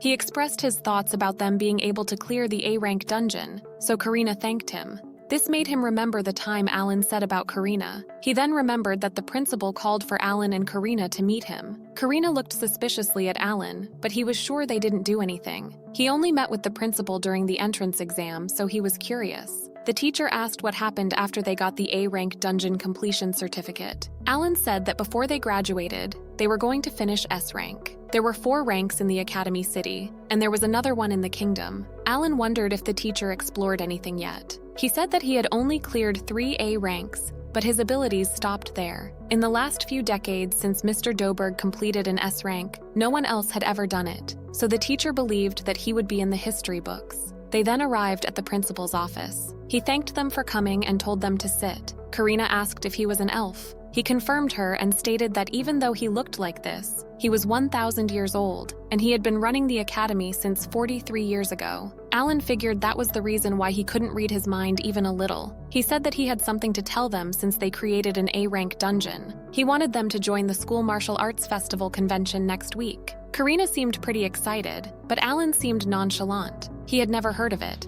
So the teacher explained that it was only announced from their second year onwards, and 16 people excluding magicians would participate in one tournament. The principal added that many distinguished guests, including the King Radishu, would be there. Alan thought Dogora would be more suitable than him, but the axe user wasn't a candidate. The principal recommended him for his skills. Alan figured he wanted to see the summoner's full potential, but refused. He said that his summoning skills cannot be shown to the world, and even if he forced him to participate, he would intentionally lose the first match. The principal didn't insist on Alan and mentioned that the champion would be able to challenge Swordsmaster Doberg, so Karina was excited. He decided to finish the registration for Karina only. One day before the festival, 3 guests came to their house. Kill and Nina seemed pretty nervous. The Baron noticed that there was some resemblance to the Viscount Kalnal. He stated that he had already asked His Majesty about the revival of the Kalnal family, and apparently he said that he had never promised it. He then showed something. It was a contract that allowed them to revive their family. The condition was to dedicate 5 years to the battlefield, and if they make significant achievements, the time limit will be shortened. The Baron then swore on the honor of the Granbeels and the Hamiltons. Leifo approached and introduced himself. He was going to testify on behalf of his father, Earl Hamilton, who was the Lord Patron to both Granbeels and Kalnals. A Lord Patron was someone who took care of subjects that were lower-class nobles. Leifo mentioned that while Kill was on duty, the rest of the Kalnal family would be taken care of by the Hamiltons, which made them pretty happy. But Kill couldn't understand why the Baron was doing so much for him. The Baron stated that if he was a noble, he had to take responsibility for his actions, and what needed to be done must be done. He had one more thing to say. He stated that the royal messenger who used to hang out with Kalnal, and the one who met him, never revealed whose orders they received, but they served the same royal personage. That was Crown Prince Inbel von Radishu. The current king's grandson is expected to be his successor. Since he didn't have enough evidence, the king couldn't do anything. This means that the guy who tricked Kill and kidnapped Cecil is still out there. The Baron added that His Majesty was already old and would probably only reign for about 5 more years before ceding the throne, and it was hard to predict what the new king would do with this contract. Kill said that thanks to everyone, his hope was no longer at 0, so he was determined to finish what he needed to do. The martial arts festival was tomorrow, and the Baron mentioned that he was looking forward to Karina's performance. The next day, many people came to the martial arts festival to see and judge the warriors who would fight the demon army. The Baron showed Alan the Crown Prince. Alan glared at the prince for a while. Meanwhile, Karina was beating everyone up. It was unbelievable that a first-year swordman defeated a third-year participant. Her next match was against Doberg. Doberg always took down the champions of the tournament, so everyone was excited for the results. They took their places, and the match started with Karina's flying sword and King of Thunder. However, Doberg was a man hard to defeat. He was dodging all the attacks Karina was making and also kicked her in the stomach. Doberg was triggering Karina by asking her if she wanted to give up. Karina got even more ambitious, and their battle was so fast that it was hard to follow their attacks. Eventually, Karina's power was gone, and she fell to the ground. The match ended with Doberg's win, and they got Karina to be treated as she was badly injured. Alan personally went and healed her. Karina was crying her eyes out as she lost against Doberg, even though she did her best. Alan comforted her by saying that she shouldn't be disappointed because she had proven herself a lot stronger, and the next year she would be able to defeat him easily. The Baron came and applauded Karina. He stated that it had been 10 years since he had seen 2 swordsmen compete. Suddenly, the prince came and wanted to talk to the Viscount. The Baron agreed to speak to the Crown Prince. The prince thought the royal family should reward the lord of a land that produced champions. One of his soldiers told his servant to wait outside as they were already there for protection. The Crown told the Baron to sit, but Alan interrupted and offered him a seat. It was a successful entry. Cecil and the others could rely on the knight's captain, but Alan Alan wondered what this prince was up to. The prince mentioned how well the Grand Biel territory was developing, and it produced a sword master and had a mithril being mined again. Moreover, they even destroyed the Kalnals, and this event was called the Grand Biel Incident by the world. He added that the Gamut Empire was asking for more elites to be sent to the battlefield. He told him to let his daughter, the Swordmaster, and the Kalnal boy go this time, and added that there was also the alternative of joining the clergy. The Baron was shocked. Before the Baron could say anything and mess up, Alan stated that he was the captain of the members he just mentioned, and he had to protect Cecil no matter how dangerous the situation was. The prince seemed to be pleasant. The Baron understood the situation and decided to not object. He should be grateful to Alan for stopping him from messing up just because he loves his daughter. It had been 3 months, and since then, Alan's enhancement skill had reached level 7. They cleared their second A-level dungeon and obtained many treasures, including weapons and armor made of scarletite and adamantite, and a newly introduced stat boots ring. Today was the day they challenged the boss of the dungeon. It was Heavy Dragon, the strongest boss they had ever encountered. Luckily, it didn't have any other monsters next to it. Cecil asked Alan what was his plan when the people at the guild warned them to not fight it, but they didn't even consider something like that. That was what he looked forward to the most when exploring dungeons. He placed his cards to optimize attack power. He decided to take the first shot and told them to be careful with the dragon's breath attack. As expected, Cecil's preemptive attack was the most suitable. He used Cabio Bomb Rain as his first attack. Something unexpected happened and the dragon spoke. While they were shocked, it called them ignorant. Alan sent another Cabio Bomb Rain. With that, they had somewhat reduced its power, but they made him mad. It was time to fight. Karina made an attack, and Alan noticed that Karina's attack was useless, but couldn't figure out if it was because of the hardness of its skin or if it had physical resistance properties. The dragon seemed pretty mad, so Alan noticed that he was about to fire, so he warned everyone. He used Teku to protect them. Successfully, Alan blocked the Git, but it wasn't over. Karina, Cecil, and Maria attacked all at once, but this time the dragon was taking his time to blow that fire. Alan realized that he was going to put more energy into this attack, so he told everyone to step back. The dragon's one hit killed all 4 Teku. He was sure Cecil and Kill would be dead if they got hit by that, but he didn't have time to summon more, so he had to only protect Kill and Cecil. Kill immediately started healing everyone, but there was another attack coming. Alan told everyone that they still had a chance, and this was going to be a tug of war. He told them to stand in a line behind him, but Karina didn't seem to listening to him. She wasn't answering anything, and she suddenly started running towards the dragon while it was preparing for another blow.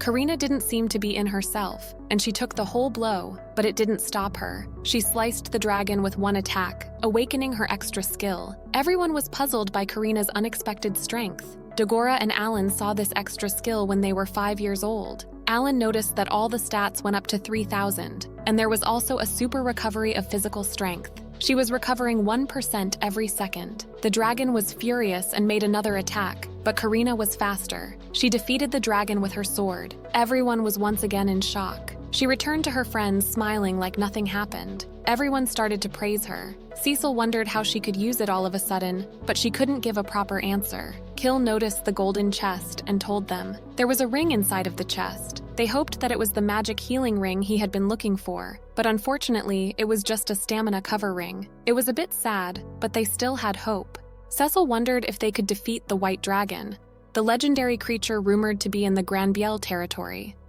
Karina and Dagora seemed excited, but Alan was sure that they couldn't take it down yet. This time, Karina accidentally awakened her extra skill to win.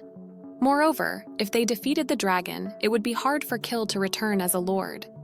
Kalnal was now under the royal family, and it was just an ordinary territory that had lost the right to mine mithril for 100 years. If the White Dragon was also defeated, the royal family would not hand over the land to Kill. But after Kill becomes lord, they are going to defeat the White Dragon. Their next aim was to defeat the Heavy Dragon with their strength. 3 months later, they had cleared the 3rd A-rank dungeon. Karina leveled up, and from now on it stopped, unexpectedly even though they were only 13 years old. Everyone except Alan had reached the level limit. Dagora was anxious that they couldn't get stronger if they had reached the level limit.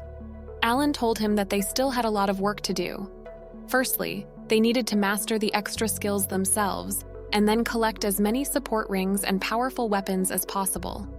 They got 1 gold chest since then, but they felt empty now that they couldn't level up anymore. Alan remembered that some games set a threshold to break the level limit. If so, it could be expected that this world would also have the conditions to continue to level up even more.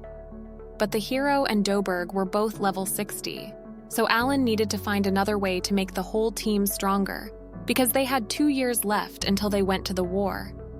In April, end of the spring break, 2,600 outstanding students had passed the tests to enter Year 2. The teacher informed them that the former class members remained unchanged after class, and at the same time, they were going to welcome new students into each class. There were 3 new students. Those 3 were from the kingdoms in the northwest and northeast of the Zhongying Empire. They started to introduce themselves. The first girl was Sophia Roni from the Kingdom of Elves Rosenheim. The other one was Fomal, the guardian of Princess Sophia Roni, next line to be queen. The class was so excited to have Sophie as their new classmate. Meanwhile, Sophie and Alan made eye contact, and she seemed a little surprised and blushed, so Alan thought she found his black hair weird. He found her a troublemaker and was sure the guy next to her wasn't 13 years old. The next girl was Maruru, and she was from Vukis Kingdom. She was a dwarf, and she was 13 old too.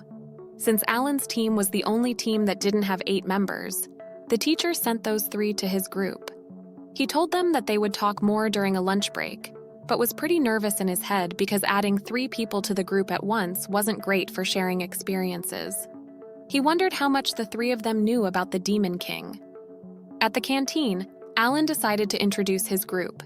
He introduced himself as the captain of the Game Junkies team and stated that they camp within the dungeon every day. Sophia still wanted to join their team and stated that she had cleared all the C-ranked dungeons in Roseheim and that she was an elemental spirit mage. Formal was an archer. Maruru's talent was magic statue. Elemental spirit mage and magic statue were the talents that Alan had never heard of before. Cecil wondered if elemental spirits were the same as Alan's ability. Sophia got excited that they had the same skills. Malulu said that she wanted to go to the group too, but she had some personal problems so she couldn't help right away. But she still wanted to be stronger. They all seemed to know all about the war with the Demon King. The rest of the group members were enthusiastic about them, and this made Alan relieved. Suddenly, the principal appeared and told Alan that he was a bit worried about Princess Sophia. The principal was a high elf of the royal family, but Princess Sophia's position was much more than that. Not only was Formal tasked to protect her, but now Alan was too. He wanted him to keep an eye on her, and Alan took this job. 4 days later, there seemed to be a fest in the house. They were growing so fast, so Alan was glad that he rented this big house. He told Sophia to forgive him if he was being rude, as they would be living together now. When it was time to eat, our base team started to eat while elves were praying. Elves were a religious race, and they were praying the elemental king. They always privately thanked the one who bestowed elemental spirit magic on the whole race. Sophia explained that elemental spirits would grow according to sincere prayers, so they always pray for the elemental spirit king to become a god.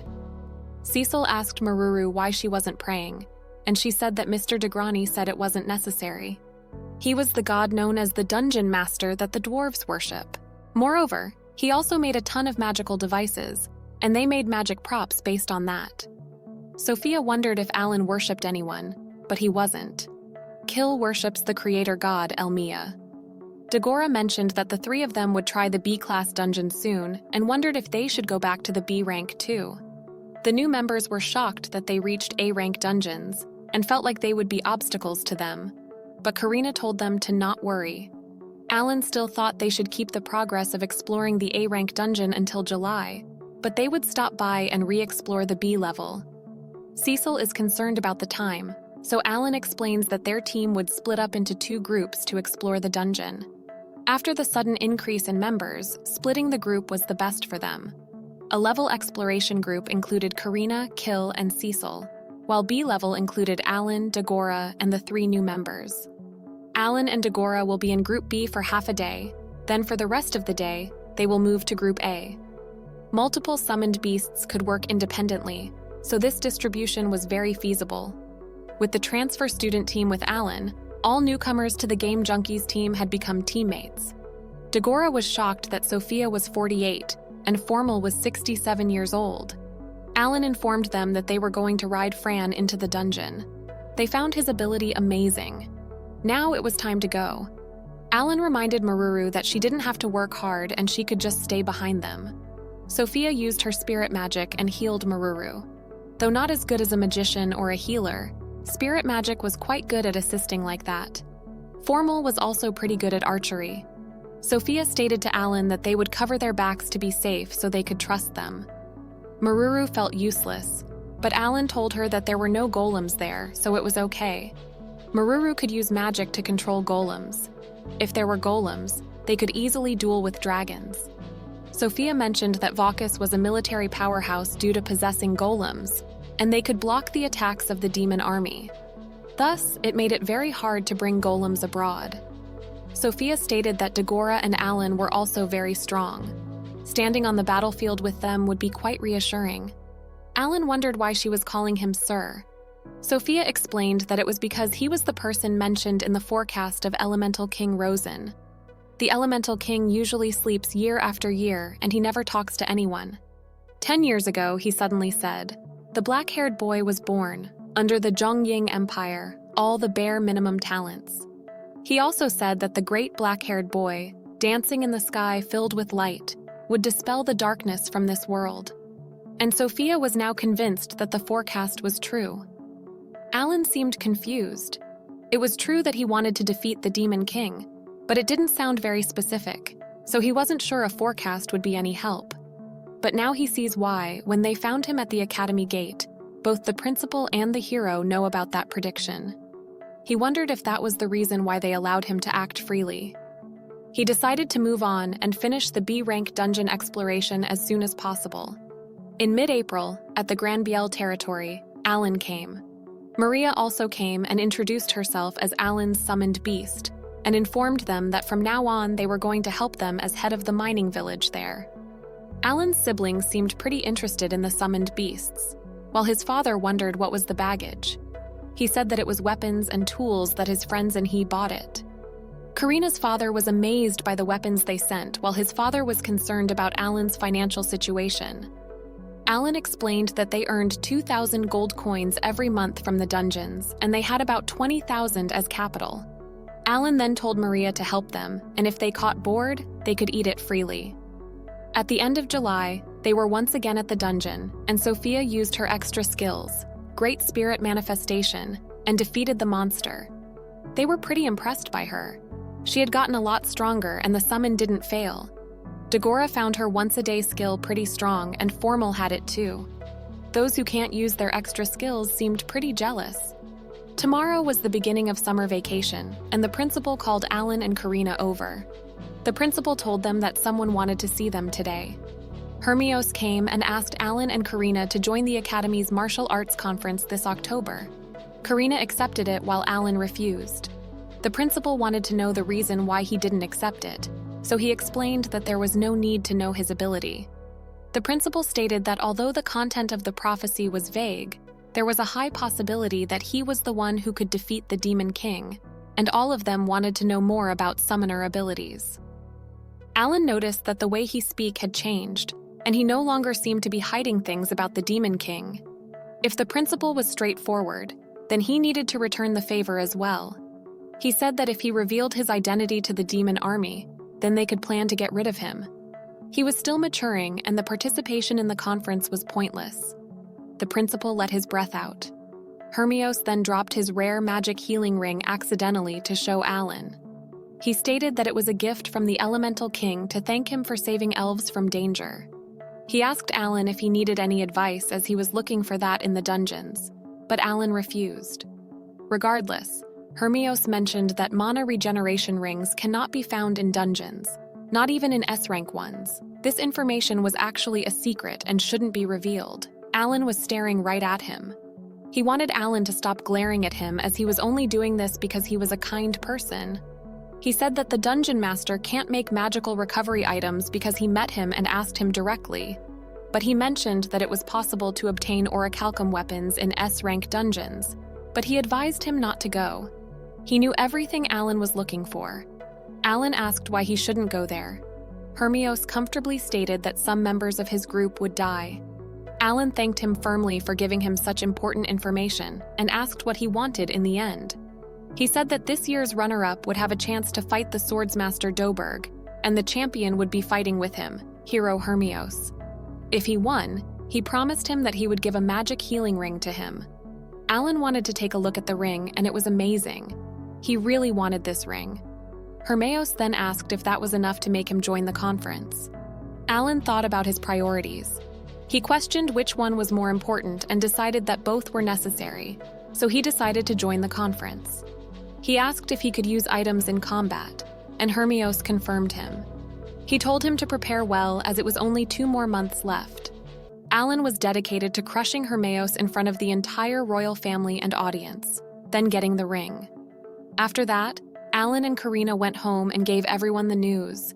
They surely weren't expecting this. Sophia found it as an opportunity to show his abilities, but he was actually wanted to avoid that. But he must get the magic healing ring as soon as possible. Kill wondered if Alan had a way to defeat the strongest hero. With Alan's current ability, it was obviously impossible, so he was going to practice alone for the next month. To become stronger within 2 months, he'd need new summoned beasts, and would need to use many skills and accumulate as much experience as possible. Cecil stated that for summoners, using skills required a lot of magic stones, but the amount of magic stones obtained from guilds and cities and dungeons was not enough, so he planned to go to other big cities and buy more magic stones and also buy good items. He told everyone to focus on clearing the 5th level dungeon. He would still leave a group of summoned beasts to support them so they don't need to worry. They need to meet the conditions to enter the S-level dungeon. This will be Sophia's first A-level dungeon.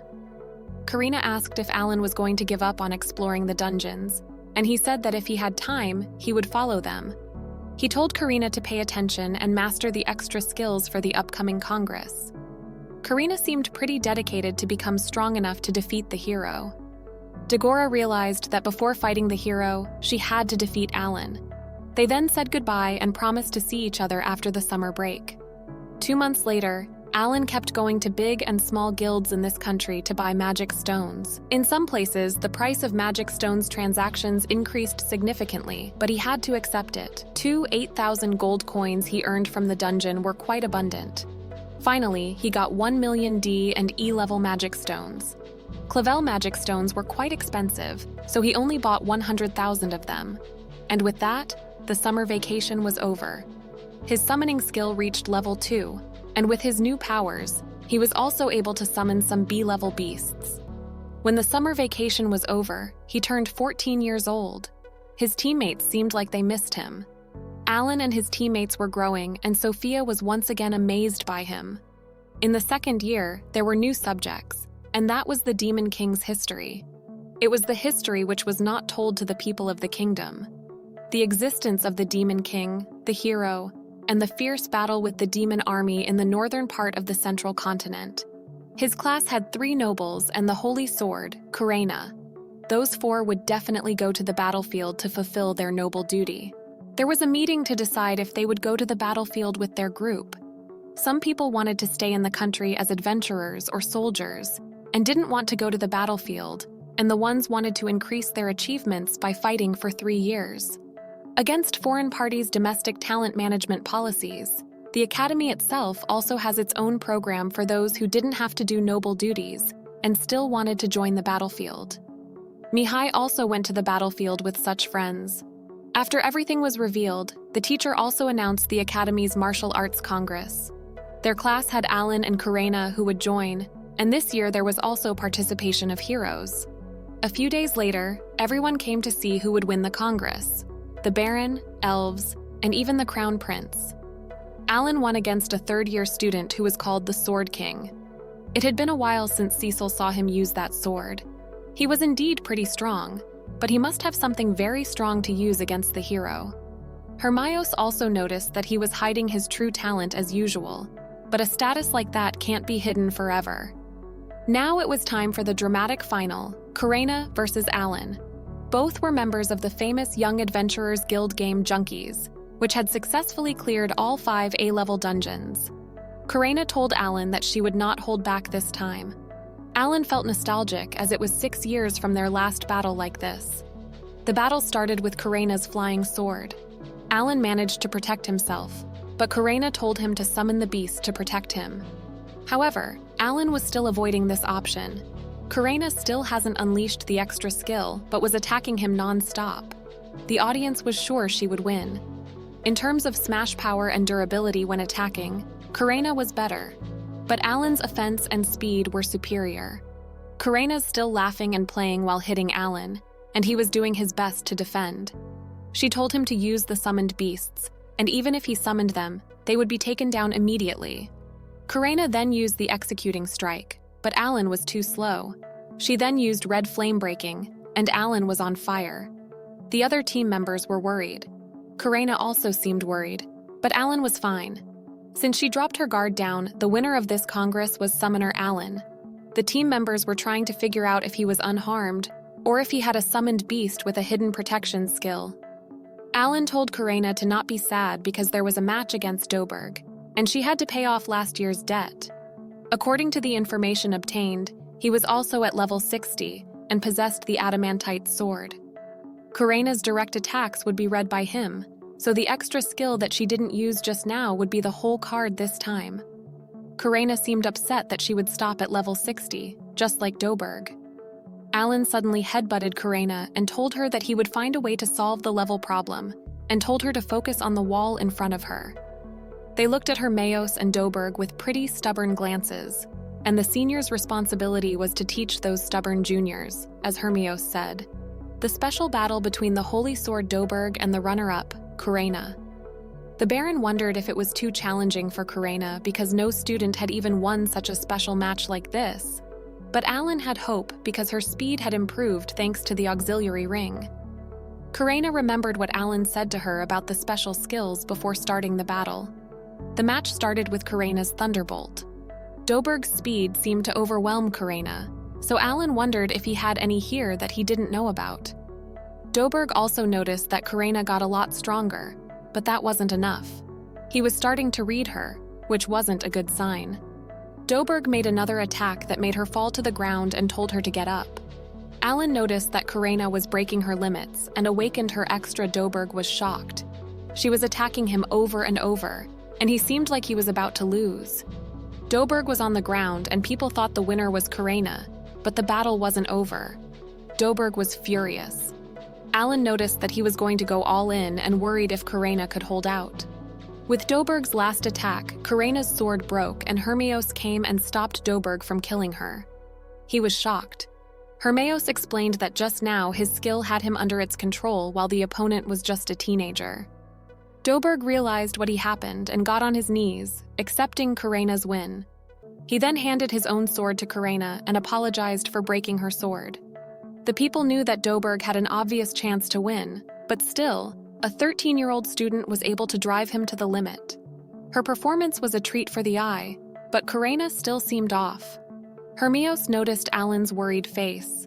Alan thanked him for protecting Karena. Hermeos always kept an eye on Doberg because he was very competitive. Alan noticed that Hermeos was wearing the golden armor, which was the most powerful gear in the world. In this world, the existence of heroes was incredibly special. While millions of people were being slaughtered by the army and every kingdom fell to its destruction, heroes were the saviors sent by the gods. Hermeos went to war at the age of 15, and now he was 24 years old. He was the hope of mankind. But this didn't matter now, because Alan was surely wiping that winning smile off his face and taking back the recovery ring. Hermeos was sure that he would be famous after the tournament. That would be annoying for Alan for sure. Alan stated that he hates being dragged into those unnecessary fights, and if he takes a loss now, he wouldn't have to suffer any pain. This made Hermeos laugh, and he told Alan that no matter how hard he trained or what kind of tricks he hid, he shouldn't ever think of beating him. The match started, and Hermeos came at him with a burst of speed. Unexpectedly, Alan blocked his attack, but Hermeos was holding back because killing wasn't allowed there. Alan knew that if he was any slower, he would be dead now. Hermeos was incredibly strong, even without using any skills. Hermeos was also surprised because he thought Alan wasn't supposed to be able to deflect his attack. Although he had not yet activated the extra skill since they met, he had a wide range of skills. He wondered the reason behind that, which made Alan realize that he couldn't read through the summoner's blessing with his assessing ability. Hermios made another attack. He made fun of Alan for looking miserable. Alan had caught up with his pace, but usual counterattacks wouldn't work for the hero, so it was time to use a new skill. He summoned Doradora, his dragon, to attack Hermios. The hero was so surprised that Alan managed to hit him. The crowd had gone wild, and now it was Alan's turn to be the cool one. Surely Alan surpassed everyone's expectations by summoning a dragon. He wondered if he hurt Hermios, but according to his response, the dragon might not be sufficient enough. While some of his supporters were amazed by him, the other ones were just trying to figure out what he was trying to do. The Crown Prince seemed pretty nervous. Alan wanted him to use his skill, so he tried to force him by using Doradora's Awaken skill. The fire of rage burned Hermios, but unexpectedly he started flying. He then used his healing magic to heal himself. Alan seemed to understand his status now. There would be 6 skills in the normal mode, and the other one must be the attacking skill. Meanwhile, Hermios couldn't read the summoner's status. Meanwhile, he could read the magic beasts. He told Alan that he couldn't hit him anymore because he flew faster than the dragon. But Alan was laughing. He used Team Kebio to surround him and explode. Hermios thought he could get away with it, but Alan once again surrounded him. The audience was freaking out because they thought Alan was about to kill him. Alan noticed that his 7th skill, the high-speed summons, worked. Up until now, it took him 10 seconds to summon an individual. He could now call back a team in less than a second thanks to this new skill. As long as he focused his imagination, he could summon anything regardless of the number and type. All 70 cards of summoned beasts in the holder could now receive his call instantly. It still depended on the number of magic stones and power, but the fact that they can be summoned before the opponent takes notice was an advantage. Hermios realized that the situation wasn't good, so he attacked Alan from above, but he easily dodged him. Alan then summoned Korin, his 3-headed dog. Hermios felt like he was fighting an army of beasts. He cut the dog, but it didn't bleed. Hermios managed to hurt Alan even with the constant attack of the beasts. While they were healing themselves, Hermios decided to not hold back and warned Alan that he should surrender if he didn't want to die. But this was what he had been waiting for, the hero's attacking skill. Hermios used his Red Sparrow skill while the beasts were running towards him. He managed to cut the beasts and was about to hit Alan. The moment before he was about to get sliced by Hermios, Alan summoned Mira and defended himself. Its shield was so hard that even Hermios couldn't cut. Now it was time to counterattack. Mira attacked Hermios so hard that he was lying there motionless. Alan figured that only an attack from the hero could bring down the hero. In terms of status, that was pretty much a bet. He wondered if he had succeeded in defeating him. Hermios opened his eyes and it seemed like he realized what Alan was planning all along. Alan asked if he admitted defeat because even if he kept attacking, he couldn't get through the counterattack skill. Hermios admitted that the prophecy of the Spirit King was true and that humanity did have hope. In the next scene, we see Hermios being puzzled.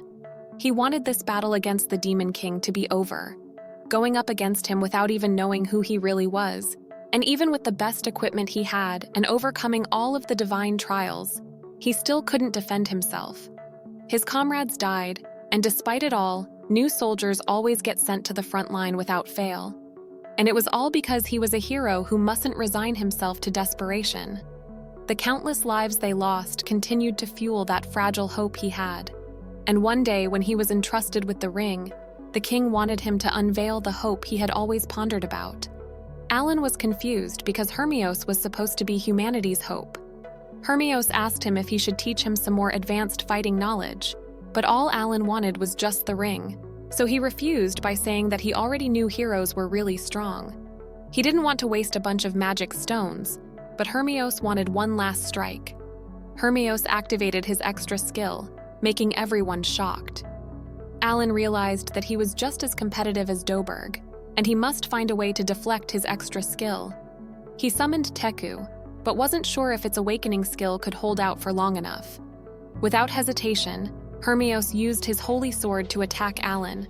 He tried to defend himself, but both his arms were gone because of how powerful this attack was. But he was still alive and was furious. Even if all of his bones break, he wanted to have that ring. He used Momoko's awakening skill, Heaven's Blessing, and regrew his arms. He then grabbed another sword and started to walk toward Hermeos. Hermeos asked him to give up, as the gap in ability was already apparent, but Alan wasn't going to do that. Since he just cut off his arm, they need to fight to the death. Besides, the stronger the opponents get, the more they should stand out ground because the enemy is so strong that the rewards become so much greater. Hermeos told him to just succumb to desperation before achieving all that. But Alan was confused. He realized that a hero also feels the same way as Karina does. Even if they were prodigies only born every 100 years, the pressure of shouldering the world's hope was still too much. This world was too extreme for those in normal mode, but even so, he knew that they couldn't let go. While hope is lost, all he needs to do is stand up and push through. He already decided that when he first set foot in this world. He firmly told Hermeos that if they were once again faced with hopelessness, then they just had to try and overcome it. This made him laugh, and he asked who he was. Alan started to think about it. Demon King called himself the demonic king of the end. So in this case, he was Alan's summoner of the beginning. Hermeos seemed impressed and surprised while Alan only came up with this at that moment. Hermeos approached him and gave the ring just like that. Alan was shocked. Hermeos explained that the Elemental King himself asked him to give it to the summoner of the beginning, which meant that all he had to do was just come up with a nickname. He wondered what he was going to do without the ring, and Hermeos said that he still had another one. Hermeos wanted to continue the fight, but Alan forfeited and admitted his defeat because there was no reason for him to fight. The audience wasn't expecting something like that, nor Hermeos. With that, the special battle had ended and the winner was hero Hermeos. His teammates immediately came beside Alan and supported him. Alan did much better than everyone expected. 1 week later, a celebratory banquet was held at a hotel. They were greeted by lots of people and people were talking about Alan and his skill a lot. Meanwhile, the Crown Prince seemed pretty scared and told him to stop. His guardian informed him to be more careful because security here wasn't entirely guaranteed. Alan noticed that he was being extra cautious because he was now seen as a danger. The Crown Prince started his speech by stating that they all had amazing fights and told them to use the strength they had displayed in support of the nation. But the strong wouldn't neglect, so they must show patriotism. Alan was glad that he kept his speech short. The prince then told Alan that his battle against the hero was eye-opening, and he could say it was the pinnacle of all duels throughout the Academy's history. The Crown then laughed and stated that Sir Granville should have been promoting him long ago. Before the Baron was about to say something, Alan took a weapon out of nowhere and stated that he was a main guest of the Granville family. The tension in the room increased with the existence of the weapon. Alan continued, stating that he had gotten countless opportunities to grow thanks to the Granvilles, and no words could describe how grateful he was to them. The smile on his face was erased, and he stated that whenever necessary, he would become the guardian of the Granvilles, ready to destroy whatever harm there may be. The prince was startled by Alan's words and allowed him to leave. At the Guillemette Kingdom, Hermeos returned. His friend asked him about the E-rank boy he mentioned, and he stated that he somehow gave him hope. December arrived, and the game junkies were in the final stage of A-level dungeons. They had defeated the heavy dragon without using Karina's skill, even though it took a bit of time. Now that they had B-grade summons, A-level dungeons became so much easier to explore. Merle was at level 58 while Alan was 55. Sophia and Formal were already 60. The treasure appeared and it was a ring again.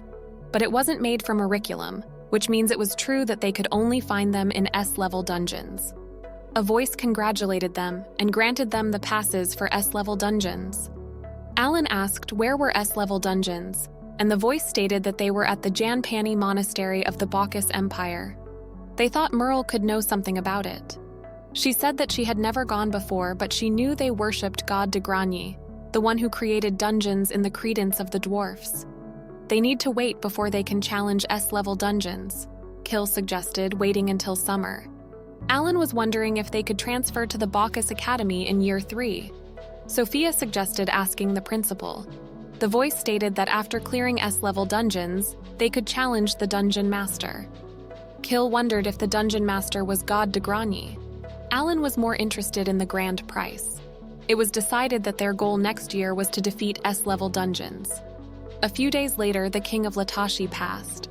A kingdom-wide funeral was organized. Civilians were to dress in mourning clothes for a few days. In January, the crown prince came to the throne. Alan had always been mindful of the troubles that may come his way if people found out he was a summoner. 2 months went by uneventfully and without any mishaps. Now that he had a magic ring, spellcasting had become much more comfortable, so he actively chose to use skills requiring more mana to practice. While they were in the class, the teacher came in a hurry and stated that the principal called the game Junkies. When they went to the principal's office, he told them to listen carefully to what he had to say. Apparently, almost all of them had received a decree to enter battle from the new king of Latashi, even though they were still in their second year. As for Princess Sophia, Former, and Merle, they had received return orders from their homelands. Both Rosenheim and Bacchus had sent their official dispatches. According to the letter of decree, they had been summoned to Rosenheim. Alan was sure that something serious was going on, so he asked for more details. With an exhausted face, the principal informed them that a total of 10 million demons were heading for Rosenheim, Bacchus, and the whole Zhongying continent. That number was 10 times the number last time. The principal mentioned that in the past, demons would only gather in places with the weakest force, which was the Zhongying continent. Rosenheim received the blessings of the elemental king, and Bacchus had an army of golems under its command, but that had not been the case ever since the hero appeared. Right now, Rosenheim was the weakest link. Just a month ago, 3 million demons attacked Rosenheim and the northern bastion was destroyed. The elven army only came to 6 million. Not to mention they had to support the other 2 empires as well. 3 million demons have already surrounded the capital, and currently, 70% of Rosenheim's territory is under the Demon King's control. Sophia couldn't believe what she was hearing. She asked if the queen was safe, but the principal couldn't establish communication through magic objects, so they had no idea how she was. Sophia was speechless. The principal stated that there was a bloodbath in the south, and Rosenheim's fall was looming. Alan wondered if the war had already gone on for a whole month, and if there was any trouble communicating. The principal stated that elves had never liked tribes stepping foot upon their motherland, but he could never have thought this stubbornness would lead to such tragedies. Merle asked about the Baokis and the Zhongying continent. He said that both were fine as of now. There were 2 million enemies in Zhongying and 1 million were in Bacchus waiting to strike. The numbers were inconceivable. Alan was questioned about their aim. He asked about those elves helping with the healing over in Zhongying. The principal said that they also received orders to return to Rosenheim. There were about 1,000 in the team. Alan figured that the demons must be waiting in Zhongying for everyone to leave to make an attack. Cecil also wondered if Zhongying could hold up against 2 million demons without elves, but the answer was obvious. However, they had the hero with them. But no one was tricking anyone because the hero couldn't protect all of those alone. Alan noticed that the principal only mentioned about 6 million demons while there were 10 million. The principal explained that the rest was back up. 4 million were lying in ambush at sea. The team was debating where to go, and they figured that it would be better for them to go to Guillemot instead.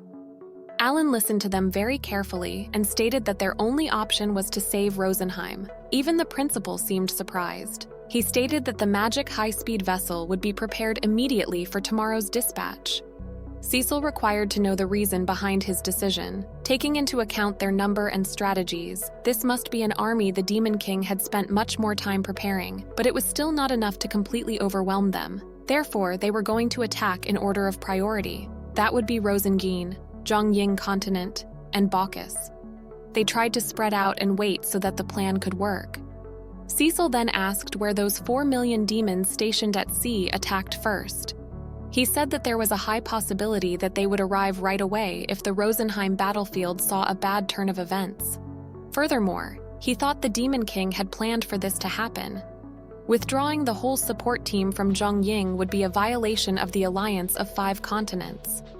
Alan was aware that this could lead to the failure of the alliance, Their operation also aims to completely sever the tight bonds they had always shared.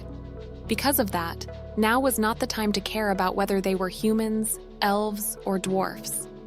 Alan told them that they had to set their sights on saving Rosenheim, and this would help Latosh too. The members were still hopeless because 7 people versus 3 million demons wasn't something to be excited for. But Sophia told them that they had reasons to stay positive. Alan was the chosen one in the prophecy of the Elemental King, and the hero himself confirmed that he was the hope of humanity. Alan could see the expectation growing and everything was going too fast. Both weapons and gear were still not perfected, but he does inherently have the breakthrough talent. With a big smile and confidence on his face, he reminded them of their biggest goal, which was defeating the Demon King.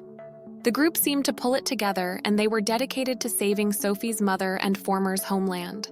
Sophia and the other elves were both shocked and grateful. She felt so lucky to become their friend. Merle felt sorry for being summoned back to Bucus, but Sophia hugged her to comfort. Megora asked how the Zhongyin continent fought off 2 million demons without support from elves. Alan had a plan for that. They were going to send a large number of recovery leaves to Zhongying. The principal and the teacher seemed confused. Alan explained that it was a magical herb that could restore strength for 1,000 soldiers at the same time if they were within the restricted parameter. That was much more effective than the healing charm, as Kill said. Alan was going to send 600,000 of those to the front line. The principal wondered if that was also an ability of the summoner, but from Rosenheim, Elf's recovery lead. Sophia confirmed him.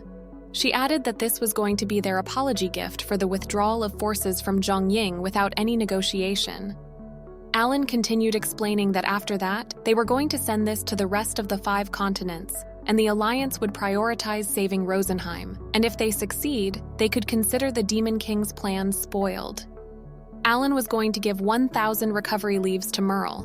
It also took a lot of mana to control high-grade golems, so he decided to give her 1,000 mana seeds as well.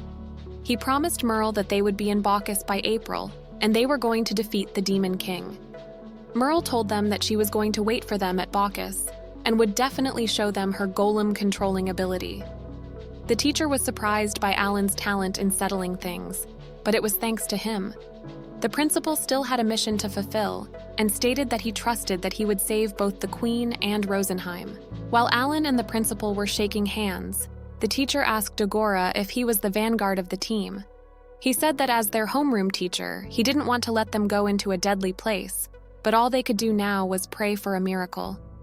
They all got a lot stronger in those 2 years, and the teacher reminded them that the battlefield wasn't like dungeons. They had to survive and return safely. Their classmates were surprised that they were going to Rosenheim. They started to say their goodbyes and thanked Alan for his help. Alan noticed that they didn't know about the attack of the Demon King. Alan wanted to talk to Refuel, however, as expected from the general's son. He already knew what he needed to do and promised to look after Keel's family. While they were walking outside the academy, Sissel realized that they were leaving for Bacchus in April, so this was their goodbye to the academy where they had spent the last 2 years. They were going to fight hard so that everyone at school wouldn't be dragged into this war. They were leaving tomorrow, so Alan had to put their belongings into his grimoire and then dispatch them home, and Sissel and the others were going to prepare rations as well. At home, Keel told his family what happened. They were so upset about him leaving, but there was nothing else to do. Sissel gave a letter to one of them and told him to keep it for her. She said that Mihai also wrote one before going to the battlefield. It was only to inform her father at home if anything happened to her. At that moment, Alan felt guilty and apologized to them because it was all because the new king hated him and they received the letter of decree. But they got pissed off and scolded him for even saying something like that. The next day at the outskirts of the Academy City, Maria and a bunch of other beasts were going to Zhongying to collect intel about the demon army and kill them off if they ran into them.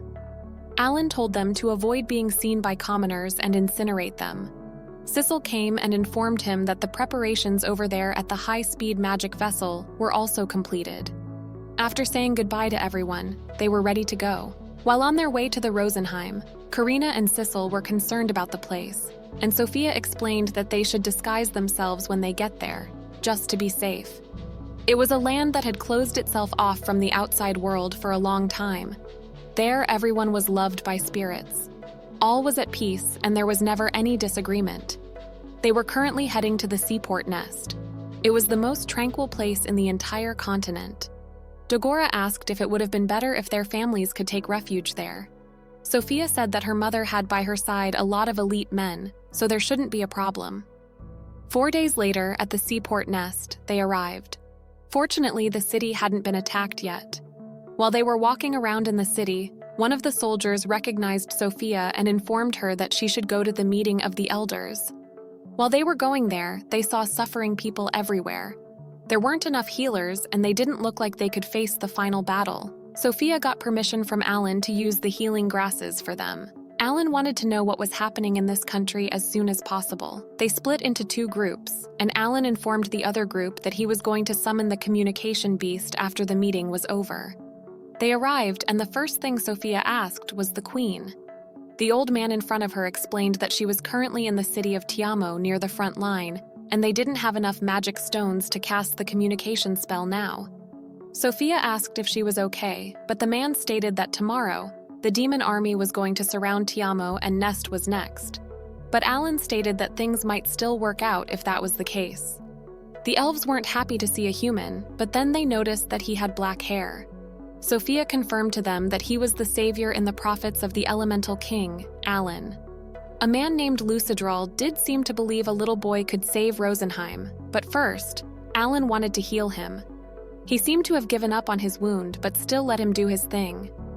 Alan used Heaven's blessings to treat his wound, and his arm regrew again. But they thought Alan had an elf magic harp. Alan asked how many casualties were in the citadel, and it was about 10,000. He explained that the elf's magic herbs could heal as well as restore both mana and strength. He gave them to Lucidral to give it all to the wounded within a small area. He informed him that they were going to save the queen in Tiamo. Lucidral mentioned that the citadel had run out of magic stones, so they couldn't run the magic vessel. It would take 1 entire month to travel there, but Alan was thinking about that. He summoned Era and Papo and explained that he would have a lot of things he needed to ask them about. So he was going to leave them there. The people in the room were shocked to see the spirits. Era introduced themselves as the beasts summoned by Alan. Alan explained that he was going to talk to them through this bird even when he wasn't there. Sophia told everyone to follow Alan's commands, and she was going with him. When they went outside, the citizens were worried something would happen to her, but she told them to not give up and reminded them that they were still living there. And they were the proof that hope had not yet abandoned this country. But those people had no home, food, or water. One of the women cried her eyes out while saying how her husband and her child were devoured by those monsters. Sophia couldn't say anything to that woman. Alan noticed the situation and grabbed Sophia. He summoned Glyph, and after she got in, Sophia turned to her people and stated that she came back to save Rosenheim. After they left, Lucidral told the soldier to order soldiers to take posts and wait for commands. Alan was going as fast as he could. If it takes 1 month by horse, it must be about 1,000 kilometers away, so it should be fine if they keep flying like that the entire time. 2 hours later, they saw Tiamo Citadel. Horo used the awakening skill to observe what was there. He saw that the demon army had already surrounded the citadel, but they had not attacked yet. It seemed the battle had been halted, so they still had time. At the entrance, the princess was greeted by the soldiers, and they brought her to the queen. Everyone, including the queen, was shocked to see her this soon. The queen informed them that Sophia's father and Fulmul's family had taken refuge at the nest. Alan noticed that something was hanging on the queen's shoulder. The queen then asked about the others, so Sophia introduced her team, Game Junkies. Alan stated that he was there as a backup. The other people in the room were glaring at Alan. It seemed not everyone completely believed in those prophets. Apparently, the queen heard about his battle with the hero and sincerely thanked Alan for coming. A mysterious man informed the queen that Tiamo wouldn't be able to hold against tomorrow's attack, and if the summoner was here, he urged her to take refuge in Nest. But the queen strongly disagreed, because 70,000 civilians were hiding out in the citadel, and if she persisted there, she could stay beside them and make it through this together. Before the soldiers could object to her, Alan interrupted and wanted to know the number of casualties and the remaining soldiers who could still fight there. There were about 14,000 casualties and 6,000 who could fight. Alan believed that things may still work out. He took out the elf's herb and stated that they were going to heal the elves and break through the enemy's blockade together. He added that they would make surprise attacks when they were resting. During the fight, they need to heal as many people as possible. Sophia left healing in Fulmal's hands. Phil asked how many heaven's blessings Alan brought, and he was planning to use 2,000 this time. Their team was enough to mess up the enemy's formation. When they left, the soldiers were questioning if they could raid the demon army, while the queen was just hoping that her daughter would succeed. According to intel, 30,000 enemies were surrounding the citadel, so they were going to assault the 13,000 troops. It was so dark, so Alan first summoned Doradora and Korin. He told Doradora to light up the entire area while Korin was going to try to defeat the A-grade beasts in one strike. He then summoned Harami, Fukuhir, and Genbu to use both their normal and awakening skills to aid the attack. All the summoned beasts were ready to follow Alan's order. His other teammates were also preparing themselves to fight, and now their first battle against the demons started.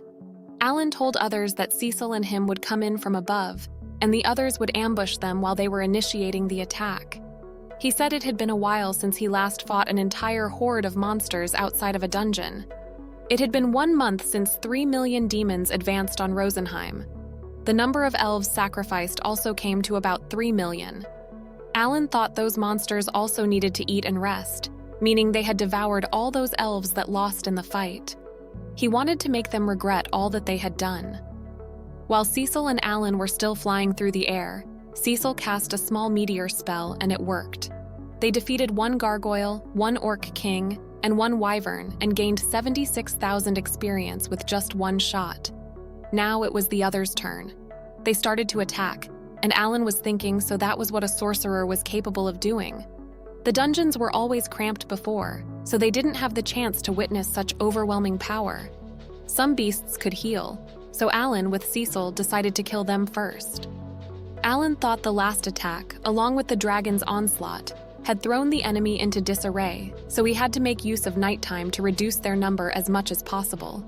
About 3 million enemies were already heading that way, so they all needed to hurry and meet up. Cecil wondered if the ambush succeeded, but it wasn't yet. It seemed the healing for the elves was still underway. Alan said they would redirect and make a surprise attack from the south as everyone could continue.